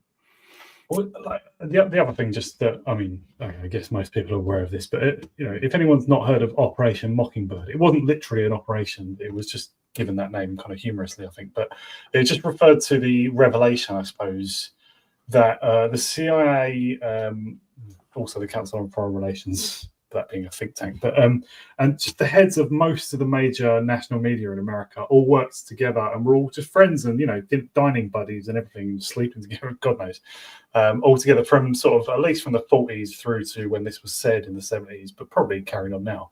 And there is roughly an equivalent in Britain. I mean, there are genuine disputes among them, but it is normal that the owners, the editors, some of the journalists, the major think tank people at Chatham House and so on, and other think tanks, and just people in the state, the foreign office, the Ministry of Information in the Second World War, and the Home Office. They know each other. They went to the same schools. Often they're friends. Sometimes they've given each other titles. They're generally working to the same purpose. They generally agree on nearly everything. Things that we might disagree on, and they operate as one class of people, and that is very much the case in everything that we're watching. It's refreshing when someone breaks from it. Even people of the hard left, by the way. In my one of the essays that I wrote on my Substack, I just wrote about the role of Claude Cockburn. The Cockburn family are sort of famous journalists and activists. Claude Cockburn was the one active in the sort of 20s or 30s to the, I don't know, when he died, 60s, 70s, something like that. He was a communist. He was working for the Comintern. He was a propagandist for the Communist International, and he wrote this. It was just called something really bland, like the Newsweek or something. Not Newsweek, but the London News or something like that. It was a newsletter of mostly just made up stuff. He just lied all the time, and on behalf of the Comintern. And Franklin Roosevelt used him as an intelligence source, literally treated him as equal to. The CIA didn't exist then. They didn't have one intelligence agency. But Claude Cockburn, the Comintern propagandist, was used as an equivalent to an intelligence source. And Roosevelt made this. I mean, obviously that's because Roosevelt wanted to because he agreed with them. But I don't know, just left, right, centre, they're all just poshos usually. They're all just upper class, rich bastards who just agree on most things, especially that, America should dominate the world, and Germany needs to be slapped down. On the relationships between governments and the press, one of the watershed moments for Blair and New Labour, if you remember, was Blair meeting with Murdoch and getting the Sun to back him, if you remember that, which was thought of as unimaginable. But I mean, the Sun in particular, they literally just announced, we're going to back this side this time because we think they're going to win. They literally do that. Yeah. It's the Sun. I mean, like that was set up by Mandelson and Campbell and Blair. They literally just met with them and were like, sold Murdoch on the idea of New Labour, and they're like, yeah, the Tories are done. So I mean, you literally have a newspaper deciding who's going to be the Prime Minister pretty much in '97. And now, if you have a look, Blair, ever the Dark Lord, of course, has got his spokesman on GB News selling digital ID. It's incredible. And I mean, like, just that 97, just for one instance, like, what wasn't Murdoch supposed to be the enemy? Wouldn't most Labour supporters think of Murdoch as the enemy? But this is the thinking outside the box, sensible centrism, Horace.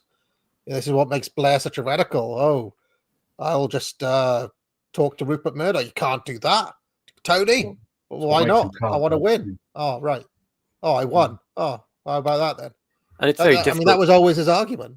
And it's very difficult for papers to get behind the Tories at that point because of things like Cash for Questions and all the sort of, petty and vulgar looking corrupt behavior that was going on. So they were kind of a bit hard to defend, and you would want to jump onto the next likely winner. And I have to sort of contradict you here. The papers themselves, The Guardian and the BBC, especially, I know the BBC is not the papers, but they made the Cash for Questions story more than the people involved did. There's, I think I've mentioned this before, there's a series of videos, amazingly detailed, by Jonathan Boyd Hunt. Hardly anyone's watched it, only about 1,000 views on each one. But people might want to check it out. It's called Cover Up at The Guardian. It's a whole series of videos. And it goes through it, and it's like the Neil Hamilton and everything. It was all a setup by the left-wing media. It's amazing. Yeah. But I won't go into that. But I'm going by the Blair Nostrum that he said the perception is as important as the reality. Tory sleaze. Yeah. Yep. And the press itself, and tell them what the story is. The political leader has to be a news editor, because the news media, by and large, do not have a kind of independent intellectual judgment of their own. They react to events. They're supposed to react to events. We don't want them getting too intellectual. But for the system to work in a democracy, the president or the political leader has to take charge and say what he thinks the story is. Pause. And as events last year. And that's a Curtis theme which recurs later, which we'll see when we come up to back to his warm, reassuring tones as we go into Bitter Lake and hypernormalization. That the journalists don't know anything anymore. They've lost the plot. They don't really know any more than the rest of us. And Curtis's constant refrain is about somebody being brave enough, as it were, to tell a big story again. But in an era of sort of constant relativism, that is mitigated against by the kind of journalistic plurality we have and the kind of ideological tussle that we have. So as things like the great man theory of history have been discarded, so the notion of a great historical arc, narrative, has been discarded, and that's a thing that Curtis returns to time and again. In that journalists, as Braystrup says there, don't really have the interest or the intellectual capacity to form anything in anything other than a reactive sense. In another sense, is he not just saying the leader has to tell the journalist what the story is? Yeah, it's a return to the ideas again that Curtis goes on about. Elites aren't all bad. Elites can give you this direction to go in. I'm not saying Curtis is going to ask to bring back the sort of forceful control of narrative that you might associate with 20th century dictatorships, but he certainly thinks there's a sort of a way in which society needs if you like, a curated direction in which to head, and it needs to be articulated by elites to some extent. So this is why Curtis is not kind of fully with a sort of abstracted collectivist liberal left project. He does see a need for people to have something to gather around. Well, I think you're right to say that. I think I see him as one of the mockingbirds himself, so to speak. He's quite patrician, he's of upper middle class background, isn't he? Yeah, because he feels people essentially end up being aimless and without sort of purpose and if you like, social coherence, if they're just left to kind of wander in a sort of narrative desert, a narrative sandbox, like I said. You've hit on what I've hated about him all along. I'm fine with leaving people aimless. I believe they have their own aims. But you're right. That's always been his lament, is that we're too left alone. Libertarian LSE bro coming out now. He hates libertarian. You mean left libertarian there? Right? I mean, he hates the libertarianism of these two, or whatever. We all know of your suspect choices. Let's carry on. He would hate the libertarianism of John Knott,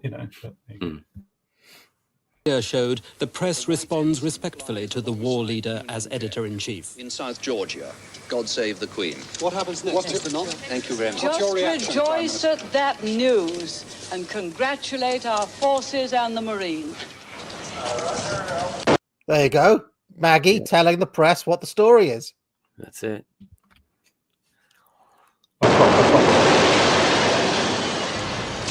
There is another war.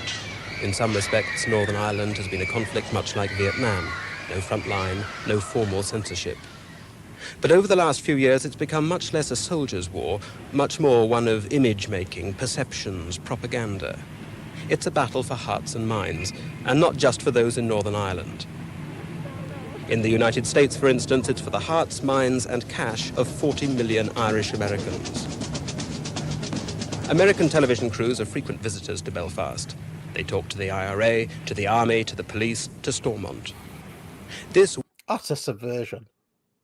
War of words has many tactics, and there's nearly always an information officer just out of shot for guidance. People don't understand what the Provisional IRA really are. They feel that they are a romantic group of freedom fighters. They are monsters who are prepared to do the most appalling things. Okay? It takes an American camera crew. That accent that he has, right? Yeah. Should be brought back at all levels. Yeah. For American viewers, we've talked about accents before. That is what you would call a posh accent. That's not proper. That's not received posh pronunciation. That's not flat. That's posh. That is basically a dialect of the upper classes, in a sense. I mean, but kind of gone. You don't really hear that accent these days. That sort of drawl. And was his surname Guthrie? That's another Scottish name. We were remarking on Scots last week, weren't we? Yeah. Just as they mentioned information, the role of information in conflict in Northern Ireland. I watched a documentary a few weeks ago. It was called "The Man Who Knew Too Much," and it was about Colin Wallace. Just an interesting thing people might, a side thing people might want to look into. The curious story of Colin Wallace. He was a psyops. You've met everyone who's involved in psyops. I know. I meet a lot of interesting people. I met him years ago. He was involved in the scandal of the Kincora boys' home, wasn't he? Yeah. There was abuse that was being covered up, and he exposed it. He was an intelligence officer with the British military. Yeah, interesting guy. Yeah, you'll find out you're secretly David Icke one day. I'm just drawn to people with interesting stories, so I just go and chat to them. Let's carry on. To flout the gentleman's convention and show the making and breaking of image. Maybe to emphasise the problems or why the modern IRA man is in, e.g. the profiteering which goes on, the protection rackets which are run, and that they actually are making money for themselves. What one wants to say, I believe, so is they're not in it for the patriotism, for the old patriotism. Why are they in it? And the answer is because they make a hell of a lot of money themselves. They are not like other terrorist organizations around the world. They have yet to show that they are prepared to die. How do you think this was shown on ABC in 1983 in America? How do you think this went over? Literally feeding him the lines. That's that Vivian Harmsworth is a member of the Rothermere family, who I believe. It's the same as people, because it was spelled with an N, so I doubted it. But that is that's the same Harmsworth family. Yeah. So somebody's pointed out he looks a lot like Netanyahu. He looks a little bit like I don't know the name of the actor, but he's in Independence Day as well. The Harmsworth family, obviously that was Will Smith. No, minor character. Sorry, I don't mean Independence Day. I mean Stargate. Have you seen Stargate? What? One of the scientists at the base. What, in Jeff the first Goldblum? No.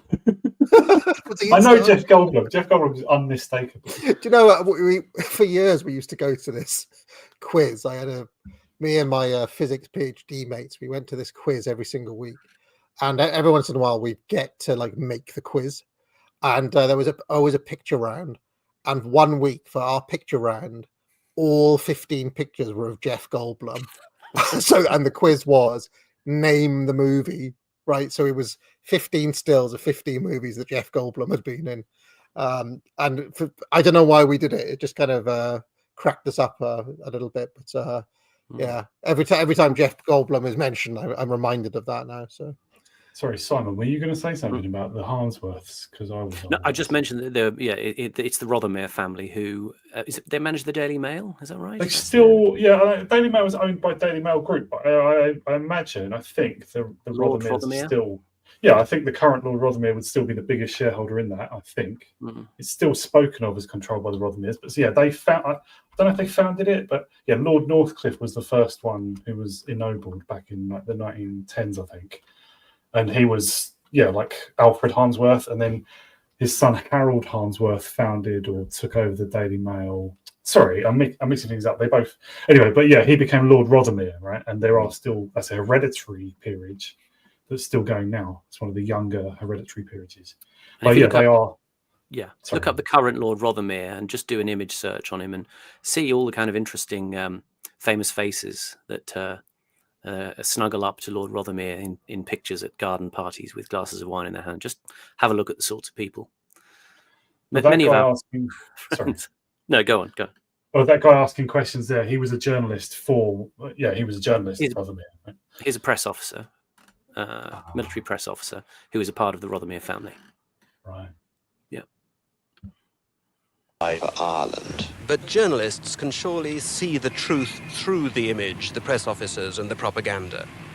The problem is when one departs from facts and doesn't do the reporting in the streets and the countryside to find out what the reality of this conflict is, as opposed to the propaganda war being conducted by the British government, in effect, and the Northern Irish establishment on the one hand. Sorry, Horace, I got confused. Jeff Goldblum was in Independence Day, not in Stargate. It's because I said Independence Day first. Yeah, sorry. Sorry. I meant Stargate. I meant the actor Richard Kind. He looked a little bit like the frozen image of that guy a few minutes ago. That's all. Right. Okay. And the IRA and other radical Irish nationalists on the other hand. And I was struck when I would go from between Stormont Castle and the Irish Republican Information Office myself on how they were really behaving exactly the same way. They were each presenting a distorted, and in effect, a propaganda view of what was going on. And if your reporting is limited to that, as so much of the British reporting was, and at times even the foreign reporting was too, until we were forced by facts to dig deeper, is that you're only presenting these two propaganda views of the war, of the struggle between the two sides, as opposed to what was going on in reality. There is a sort of censorship at work in Northern Ireland. Some articles don't get written, some programs don't get made. Not because of the machinations of official censorship, it's something perhaps more alien to journalism: discretion. I don't think that the British system works by overt censorship any more than British politics works by open confrontation. It works by a very intricate kind of machinery of compromise and debate and bargaining, and we'll concede this and we won't put that in if you let us put this in. And that on the whole takes place within the institutions, within the IBA and within the BBC, or even within the newspaper. The government doesn't have to be involved in that. Everyone knows what they're at. And what that means in turn is that the journalist is always thinking about that instead of thinking about the story. And perhaps this is a fact of life. It's essential. It is a war situation.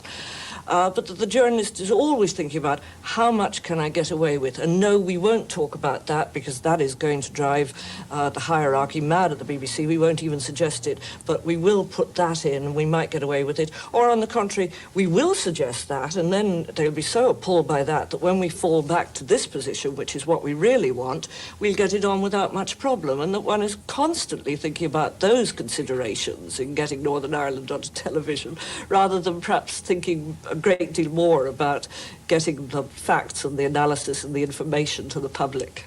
There are great differences in the way in which we report Northern Ireland. There are unwritten rules and legal restrictions which are imposed on the reporting of no other conflict anywhere in the world. And they exist, and regrettably so, for a very obvious reason. Northern Ireland is part of the United Kingdom.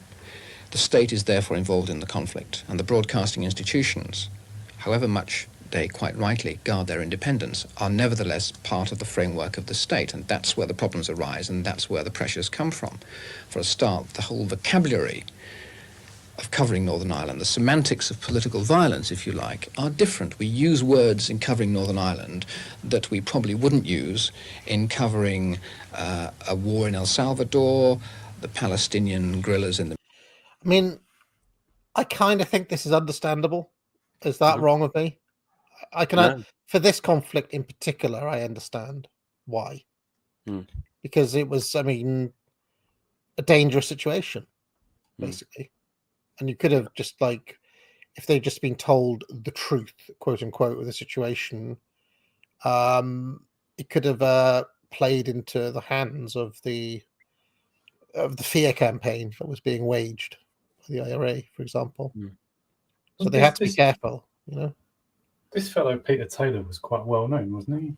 He did a series of documentaries on Northern Ireland, quite good ones. Oh yeah, one called Provos, one called Loyalists, one called Brits, Yes. and they're all quite sort of interesting. A lot of it's basically a lot of the aspects of you know, the dirty war kind of nature of Northern Ireland. So quite revealing about you know, the sort of brutality of it and the way in which, you know, British forces were, you know, involved in, I suppose, what people would think of as very questionable activities morally, in terms of waging war. But then again, you know, practically in the sense that the British military was able to kind of tie down the IRA to a point where they, you know, with Major and with Blair, they agreed to make the deal to find a way out of what was becoming a stalemated situation. So he's done some good stuff. It's out there probably if you have a search. I will say that Peter Hitchens maintains that Blair's peace settlement was basically a cuck, and he continually, you know, Hitchens. I've now noticed that Hitchens has got about 10 articles that he's written that he just cycles, right? And occasionally he's also got like rainy day articles, like. Every once in a while, he'll come out with ADHD isn't real, as an example, right? But he's got, like, I don't know, a repertoire of about 10 to 15 articles that he cycles through. Every once in a while, one of his talking points is Blair's peace settlement was a cuck. Yeah, I've heard much the same argued that the IRA before, like more on the Major's time, had pretty much given in. They were tied down by British security forces. They couldn't really move much anymore, and there'd been discussions since the early 70s through MI6 to, you know, that the IRA had effectively come to the table as well and said, you know, both of us need to find a way out of this. And again, the trade-off is going to be, you know, ministerial positions, if you like, in the new Northern Ireland infrastructure for people like Martin McGuinness and Gerry Adams. You know, so it's going to be officers and staff and money and trade-offs. Well, one of the most, you know, I did do my Blair Watch, Dark Lord Watch thing. One of the most interesting ones I ever watched was Blair talking about his negotiation strategy. Very interesting because he's currently advising Starmer on how to deal with Trump, interestingly. But in that negotiation, one of the kind of Dark Lord tricks when he was dealing with the IRA was, one, to actually talk to them, right, which disarmed them a little bit. But the second thing is to come knowing all their arguments in advance and conceding them all right at the start, right, which completely disarmed them because it was like, oh, wow, now you've won their trust because you felt like you've listened to them. But ultimately, it was so that he could get the solution that he'd already outlined type thing. It's a very, very interesting hour. I think they did it on the anniversary where him and Mandelson and a few other people were did hour-long interviews talking about it. But it's really interesting to go into the nuts and bolts of negotiation, given that negotiation is currently topical, you know. So Yeah, maybe Steve Witkoff has been watching Blair, and that's how he's been dealing with old Putin and the Ayatollah. I don't know, but anyway, let's carry on. Middle East, ANC guerrillas in South Africa, the terminology is different. For example, I might choose to say, or I would choose to say, the assassination of Eri Neve. Now, my editor may say, no, not assassination, murder of Eri Neve. And I would give the reasons why I chose the word assassination, because to me, assassination implies a political motive. And however unpalatable it may be, there was a political motive involved in the assassination of Eri Neve. Now, if my editor insists on the word murder, saying that murder is the technical and legal term for unlawful killing, and that is the word that I must use, although I may compromise in the end and use the word. I mean, I'm now thinking about negotiation strategy, but Blair's thing is appear to concede everything at the start of the argument, and then, like, I mean, he has a similar strategy when he talked about abortion, right? Concede all of the pro-life arguments up front, understand their concerns, blah, blah, blah, get them on side, and then ultimately come down on wherever his position is. Whereas the Trump negotiation strategy is pretty much the opposite. It is come in all guns blazing, all the threats, then do the cuck, then see where we are. It's kind of it's very different style, but I'm guessing I guess it's like a London style versus a New York style, right? Yeah, sort of soft power on the surface, hard power underneath. And, you know, the Blair style, I think, probably was informed by that sense in which they did have the hard power underneath. But as you say, the expression of magnanimity that he does probably puts a lot of negotiating momentum in his favor, doesn't it?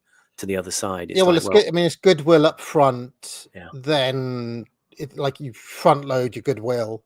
Yeah. Whereas what I feel like Trump does is he front loads bad will, negative energy, and then appears to climb down, and then you see where we are. But it seems like, I mean, I've often thought this, that, you know, in computer games, right, there are often like enemies, like evil enemies now, necromancers and so on, who gain a lot of power through chip damage to themselves. That sounds odd, but like, you know, you drain 10 life from yourself to give 10 life to a zombie or something.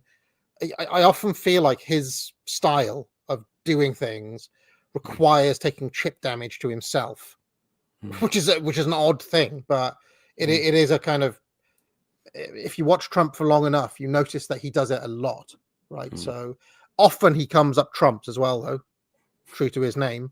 But I feel like he may have come a cropper with these latest ones. It's just very interesting, the difference, that's all. Yeah, trust you not to see all the dimensions of the chess, though. Oh, well, you know. Killing or killed. Nevertheless, I am bound to accept his judgment as my editor. And one does so in order to get the body of one's report, the analysis of the report. Because reporting Northern Ireland is not difficult.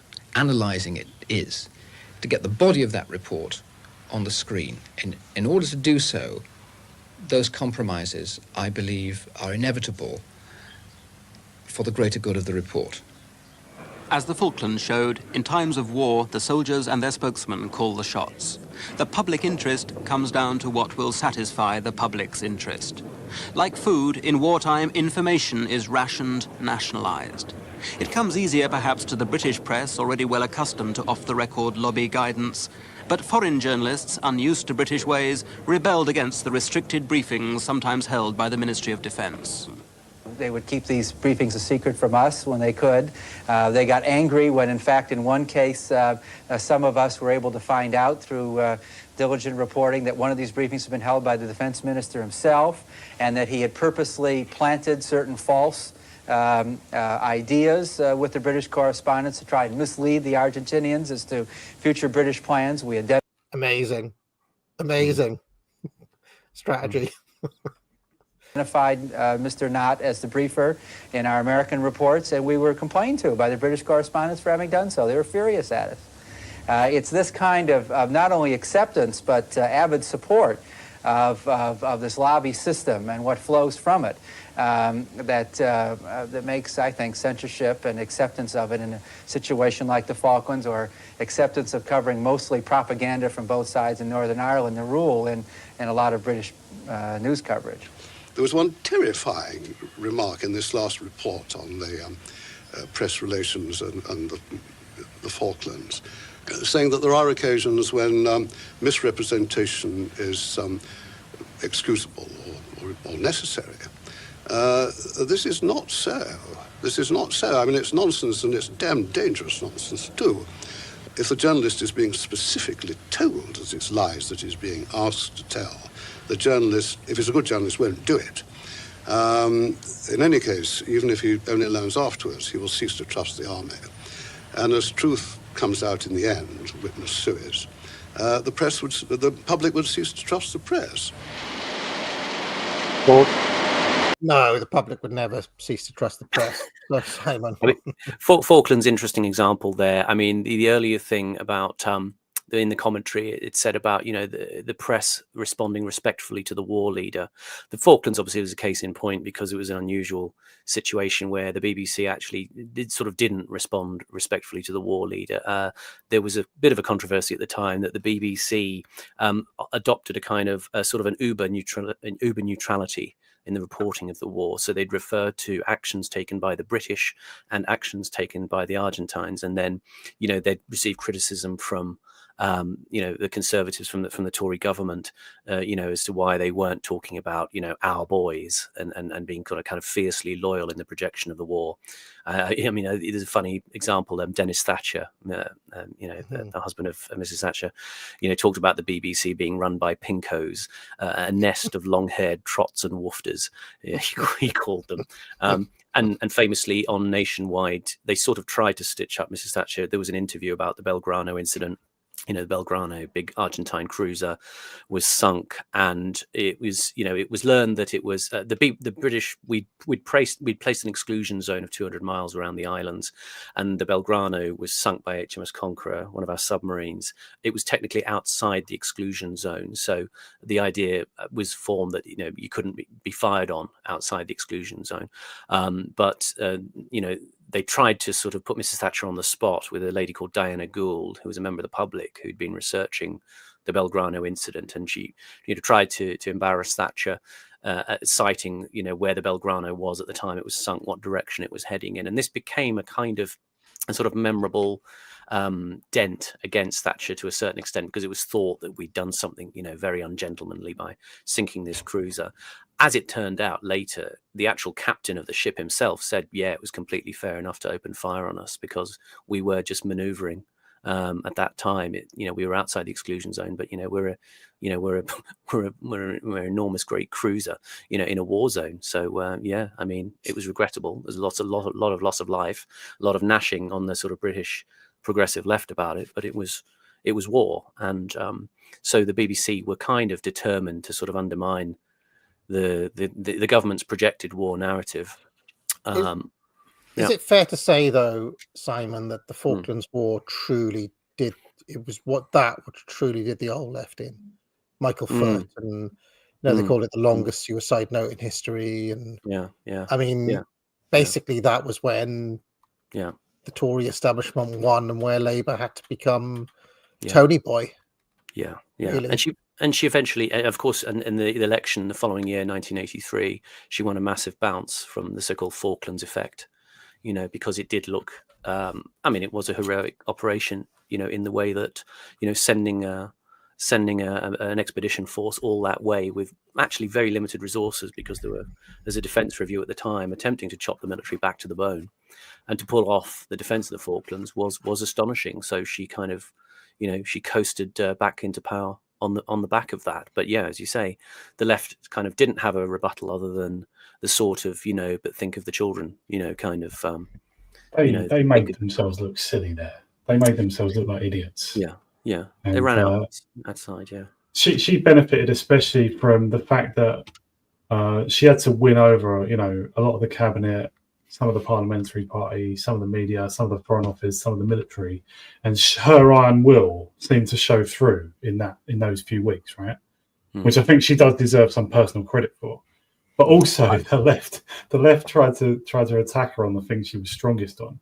Like, that was genuinely really popular. But I think, I mean, I'm not the biggest Thatcher fan, as people will know, but I think we've seen how difficult it is in contemporary politics to have an iron will. Yeah, just having a position and sticking to it no matter what. It's actually quite rare. Like, when was the last time we saw it? You know. Yeah. Sorry, I didn't mean to talk over you, AA, but yeah, I was agreeing. That's what Boris Johnson never had. You know, he was all for herd immunity, and then suddenly something convinced him to do the exact opposite. You know, but she wasn't like that. Yeah, she had a bit of iron. I think there was an admirable quality that at least showed itself in that moment. You know, shall we try and take the islands back? Oh, they've already got it now. You know, the troops are already there. She was like, no, we're not having it. I like that. I mean, I hate to give the devil his due, as I always do, but one man who's had an iron will for literally 20 years is old Tone, of course. The digital ID, like, he's just not going to let it go. All roads lead back to digital ID, and now it's being. I mean, I didn't do a video this week, but probably next week I will be touching once again on the digital ID question, and increasingly I'm getting comments like, well, what's so bad about it? It's actually a good solution to the issue and all that sort of stuff. So it's like, it just shows was it Roy Castle? Dedication's what you need. You want to be a record breaker. Dedication. Dedication. Just don't let it go. Don't bend. Don't, you know. I mean, in a way, you can say what you want about old Netanyahu, right? He has basically not bent from his, like, he has been single-minded in the things that he wanted and not bent in a way that many others would. And this is why I keep on saying, like, when you're messing with a man like Xi, right? President Xi is a man who's faced down like the entire Communist Party, you know, and he's another one probably not gonna, like, when he's set his mind on a course, he's probably not gonna, you know, back down. So very interested. Anyway, it looks like the credits are coming. Yeah. Horace, well, we do have a couple of super chats, but do you have somewhere you need to be, sir? Yeah. Oh, well, yeah, I'll drop off in a few minutes, about 5 minutes. Cool. As the presses roar to their nightly conclusion, the first stirrings of another day begin. Soon, hurrying to work among the multitude of the cities or the solitudes of the country, men will revolve, each for himself, the news they have read. For each member of these millions depends, far more than he will ever realize, on the news. He depends on a free press, a press powerful enough to maintain its independence and defend its integrity. A press which will reveal what is hidden, avoid rumors and tell the facts. The press is his. The press is his servant. The press is his humble servant. The press belongs to him. You know where that was from? It was amazing. No, I don't, actually. I didn't look that up.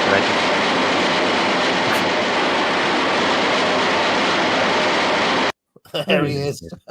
Adam Curtis. All right. I think what we can appreciate from that is that, for all the sort of high-minded kind of cant in that little speech at the end, journalism is still a very morally malleable client of power. You know. Few super chats. Port Phil Co-op said, Simon said on a recent Curtis stream that his accent has changed over time and he once sounded more like Morgoth. Simon, could you please do an impression of your old accent? Well, my accent was from Hartlepool. It's not quite as harsh as Morgoth's is. You know, he's got more of a proper Geordie accent, and Hartlepool's not classified as Geordie. But you know, my accent would have sounded like this when I was a child. You know, it's not quite as strong as Morgoth's, but it would have been like this. You know, very soft kind of County Durham accent. But I don't speak like that anymore. You sound a little bit more like Brian Robson. Yeah. He was I don't know where he was from, but he was northeastern. Is Hartlepool like north of Newcastle or south? No, we're south. We're south of Sunderland, south of Newcastle, and it's County Cleveland. I think it's gone back to being. But the Geordies are in Newcastle.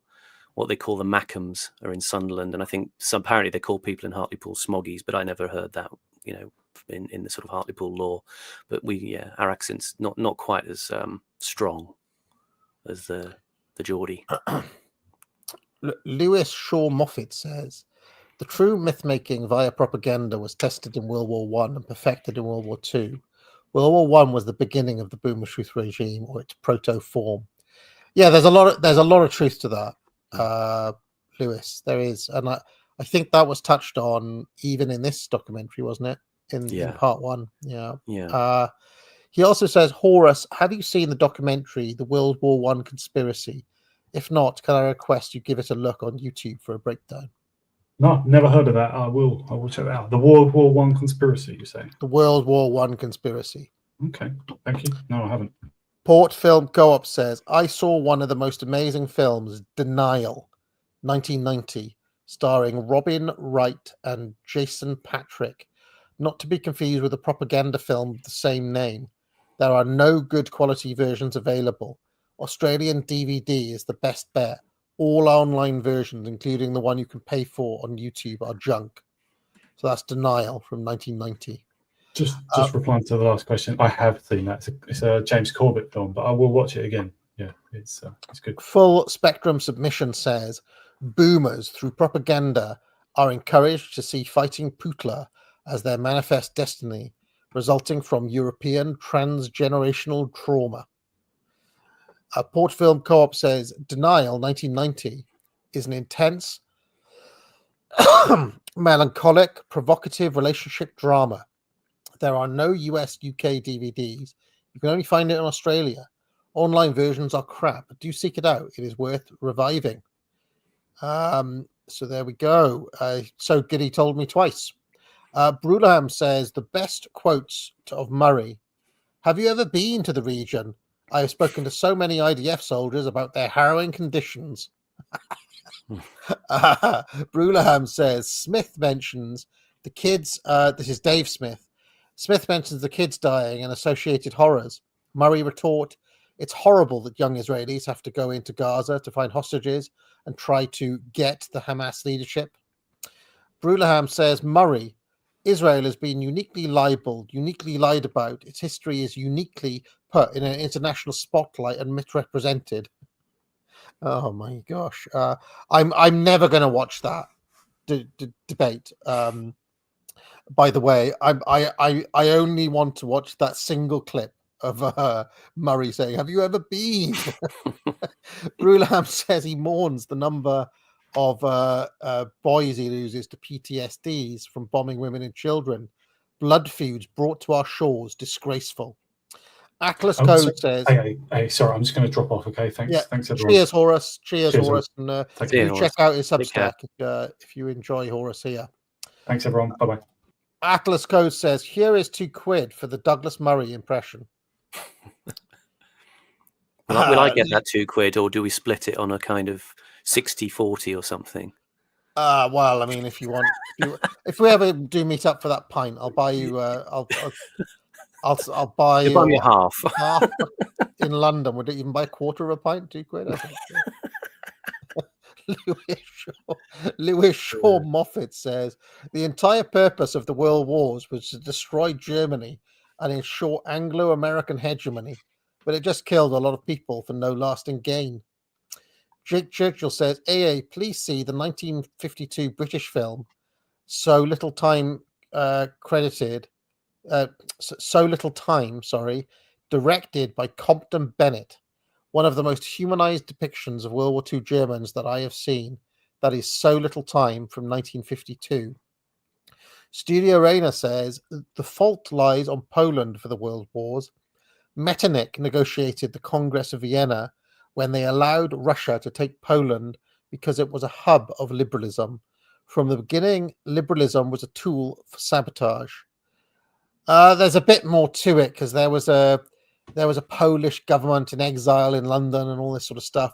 I remember I went through the entire book, Britain's Blunder, if you remember, by who wrote that book, Britain's Blunder? Was that Hilton? No, not Hilton. Um, It was by what was his name? The Britain's Blunder book. Someone help me out here. But I read the entire book, and he talks a lot about Poland's government in exile. Peter H. Nichol, who is also Peter Hitchens' main source for his book, The Phony Victory. So, Studio Rainer also says, who were the Freemasons? Well, I mean, there's a long history there, but they were originally actually Masons, and there was an occult group called the Illuminati, the Order of the Rose Cross or something. The Rosicrucians. Yeah, the Rosicrucians. And what happened is, my understanding is that they copied the structure, the internal structure of the Masons, took away the bit where you had to be a Mason, and also allowed women to join because the Masons were men only. And it was that order, that Rosicrucian order, that took the structure of the Masons and made it into an occult thing. And then, in fact, they didn't allow women to join. Sorry, I've got that bit wrong. They took the structure, and it was still men only. Later on, there was the Order of the Golden Dawn. When it was the Golden Dawn who allowed women. I think that's right. Yeah. In fact, I happened to watch a very weird video yesterday, which I mean, I'll just show you a brief clip of it, Simon. Don't tell me how my intellectual journey got to this, but I did actually watch this. Hold on, let me get like a good bit of it. Hold on a minute. I watched this yesterday. Hold on a minute. So get a good bit of it. Hold on. Here we go. Just share my screen. Here we go. Amasha O.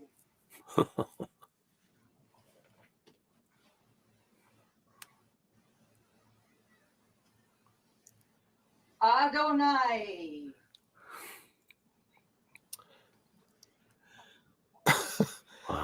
And this, Simon, was where I learned about the 72 demons actually being the fallen angels, actually being the old pagan gods. It was from that. You're living up to everything that James Lindsay says about you. Well, I still haven't summoned Araman, so there is that. Yes. So yeah, it was the Golden Dawn who admitted women. But as far as I know, a lot of these groups don't exist anymore, or they don't have temples anymore. Although that group that I just showed you a thingy of, I think they are still around somewhere in America. Those guys, whatever they're called. I think that is it in terms of that. Atlas Code says here's 10 quid for another of the Douglas Murray impressions. That's 2 London beers, says Atlas Code. Crispy GT has just said $1 Australian and 23 cents. Studio Rainer says Putin knows Blair well. Perhaps Blair will tell Starmer to stop trying to be like Churchill. Vernon, I wouldn't put money on that. Vernon T. Waldrip says Chinese people are enslaved by digital ID. Bad idea. And Studio Rainer says, do you support Israel as much as I do? Well, I'm sure I say this for me, Horace, and for Simon Roberts. Yeah. I mean, I go to sleep at night thinking about nothing else. We support the British government and all of its manifestations and all of its ways. The British government and Douglas Murray in all of their opinions. Yes, indeed. Yes. Now, Simon, just before we were talking about meeting in the old Masonic Lodge, weren't we? You know, I've got a little ritual I want to show you, but maybe we'll talk about that off air. anything you'd like to promote, sir? Yeah, just you can find me at Twitter at Simon__Roberts, and a reminder again, I'll be on Proper Horror Show's channel tomorrow night, talking about A Field in England. And I would draw your attention to a tweet I put out yesterday. One of the influences on the film A Field in England is a docudrama from 1964 by Peter Watkins about the Battle of Culloden. Now, it could sound a bit dry, but it's actually a really, really powerful piece, and it takes the conceit of a historical event, the Battle of Culloden, the end of the Jacobite uprising in England, in Scotland, I should say, in Britain, and it treats it as if it's being filmed by a modern news crew, and it's very interesting, very telling about military incompetence and political naivety, and effectively in the last scene, a very powerful section about what it means to encounter the destruction of a people. In particular, the Scots Highlanders, whose clan system was destroyed by the British response at Culloden. So it can be found on YouTube. I tweeted about it yesterday. You can find a link very easily by looking at it on YouTube. And I just urge you to watch it as an interesting take from the mid-60s about effectively a war journalistic view of history, and what it could kind of reveal in interesting ways. Well, I'll just remind people to buy courses at the academic agency. Promo code Mandy, your last chance probably. Well, I mean, it'll go on until next Monday, but you know, the last chance I'll play it was on today's show. Promo code Mandy, 25% off, and I think I'll just play us out with a bit of ritual. How about that? Quadrant under the power of the Archangel Uriel, through the angel Mendiel, in the realm of the king Zemanar, come thee by Barlamensis, Aliciensis, Aumantia, Apollo-Rosades, and the mighty princes Geneo and Leocade. What goes on in this town is none of your business. As long as I'm living here, it is. Then maybe you shouldn't be living here! Well, that's easily fixed.